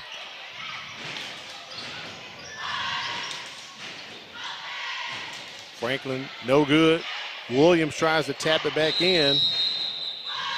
And they're going to say tie up on the floor. It'll remain with BC Rain here as we are 65 seconds away from wrapping up this ball game. Tell you what, I thought that there would be a good game, and we got a good game. I've enjoyed this game. Again, I've said this numerous times. 2 well-coached teams, 2 disciplined teams as far as hustle, determination. I think decision-making at the end of the game cost BC Rain. Timeout on the floor called by BC Rain's Andre Richmond. Full timeout. As I said, next week we're going out to the city of Sims on the campus of MGM. Those folks ought to be super excited. The Vikings did a great job in football season, probably the best year ever for the Vikings. So we're going to check out the basketball team. It'll be a Theodore versus MGM next Tuesday for Tuesday Night Hoops. That's going to be a war. Both those coaches stress defense. That's going to be a war. Looking forward to it, Coach. Get to see Theodore and MGM. So make sure you join us next Tuesday for Tuesday Night Hoops on the MCPSS TV network. Dixon ready to inbound. This one's pretty well wrapped up. And Coach, look at here. Driving to the hole, A.J. Williams. And he's fouled. Coach, did you know they run plays like that? You could get points off of a play. Oh, I'm sorry. Surprise, surprise. I'm talking to the wrong guy. You already know this. Surprise, surprise. A.J. Williams goes to the line to shoot. Let's see if they come with a press or they've just pretty well laid back now. Javoris White picks up his fourth foul. And Williams makes the free throw.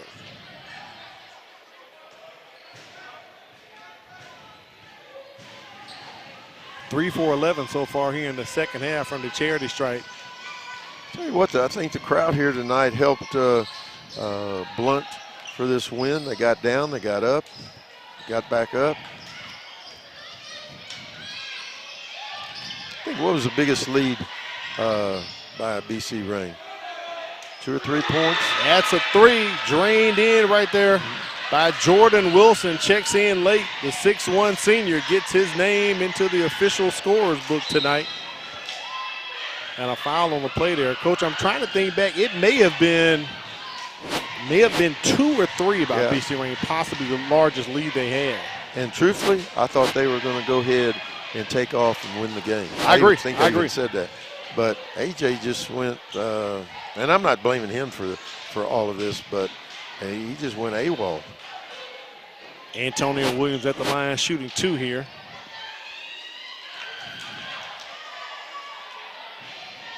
Misses the first. It's going to be interesting to see how many points at the end of the game AJ has.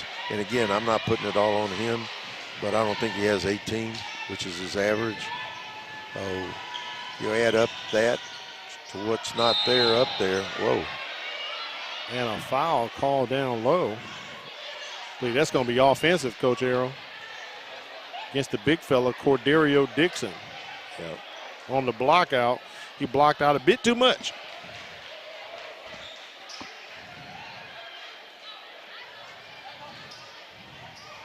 We appreciate you joining us tonight on the MCPSS TV network for Tuesday Night Hoops. Al Whedon, Coach Ronnie Arrow, bringing you the action here from the campus of Mattie T. Blount High School.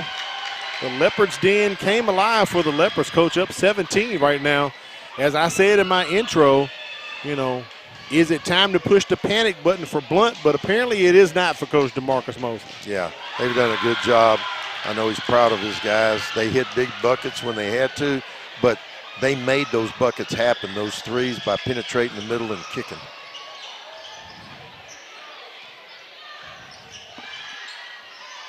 I'm going to give you some props. Every time I turn around, you're somewhere working games.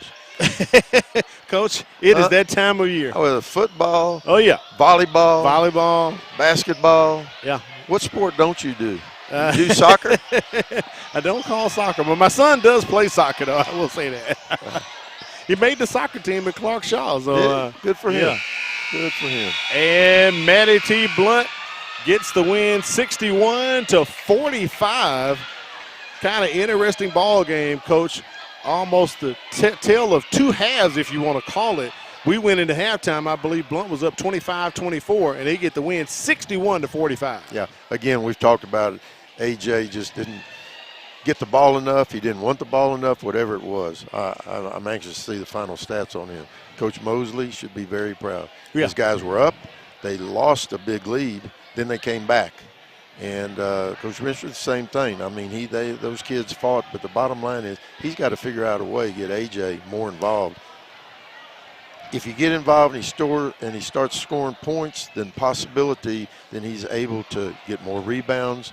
But right. I don't know if he got double-figure points and feed others as well. As he's getting hot and getting off, he can also get them off as well, get his teammates, because it's kind of like the third quarter, he just zoned out, Coach Arrow. We were calling his name, but we weren't calling it offensively on the glass or in the bucket. And a player like that is going to draw the other team, not one, but 2. Right. Then he's going to get assists. But that didn't happen tonight. We're trying to get the headphones on winning coach DeMarcus Mosley as he picks up the win. So he evens up his record to 500, 3-3 on the season so far. He's beat LaFleur twice and beat BC Rain. So he's got some feathers in the cap right there. Plus we'll get up the stats from the entire ball game as well before we get up out of here. So right now let's take it down to the sidelines. Coach DeMarcus Mosley is with us. Congratulations, Coach, on the win. You started off big, had a lead, gave it up. What did you see in the locker room the third quarter? You guys came back alive. Well, Normally I go in the locker room yelling. I didn't say anything. So there was a little, but coach ain't. I said, fellas, we just beating ourselves. You know, we had a big lead. And BC Rain, a team you can't let hang around. They'll creep around and upset you.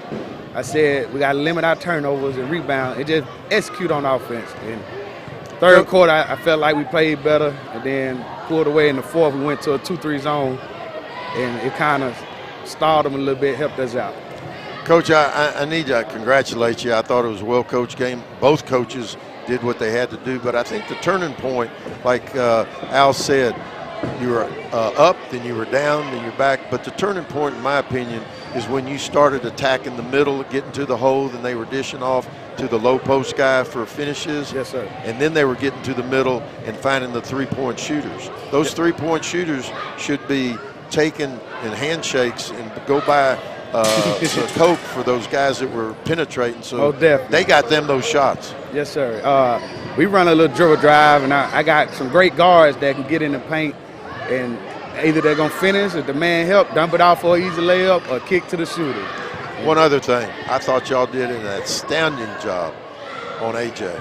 I didn't think he ever got into the flow of the game, and that was one of the things, arrow targets. I said, y'all got to keep the ball out of AJ's hands, and I thought y'all did an exceptional job of doing that. Yes, sir. We controlled him. We know that he was their top player, so limit his points, we got a good chance of winning. Well, congratulations on the win, Coach. You're back to 500. I know you're ready to take off the rest of the season. Yeah. So we wish you much success, and hopefully we'll be back in the Leopards Den soon again for another night of a Tuesday night hoops. How about that? Yes, sir. And when you go in now, you don't have to yell at you guys. I got you. Thank y'all. Thank you, Coach. You're welcome. Winning coach DeMarcus Mosley of the Blount Leopards. Coach, a very interesting ball game. As we said, let's take a look at the stats, and that'll kind of tell the story. At the end of the day, BC Rain won the rebound battle, but look at the three-pointers. Yeah, the three-pointers, 0 for 3 for BC Rain and 5 for 9 for Blount. That right there is the difference. And this right here, Rain, 27 attempts, free throws, made 11. And, you know, it wasn't too much better, but 7 for 15 for Blount. And field goals almost equal there, 17 for 27. It really came down to three-pointers and the free throw. As for both usually of these it teams. does. As usually it does. All right, we appreciate you joining us tonight. For our stats guy, Matt Moore, for Coach Raniero, executive producer Quentin Howard, technical director Wade Ford, and our engineer, Fran Conway. I'm Al Whedon, thanking you for joining us for another edition of Tuesday Night Hoops. Next week, we're taking it out to Sims. Oh, yeah, Skull Viking Country. Theodore and MGM. Tip-off 6 p.m. for the girls, and the boys will follow. We appreciate you joining us. Have yourself a great night.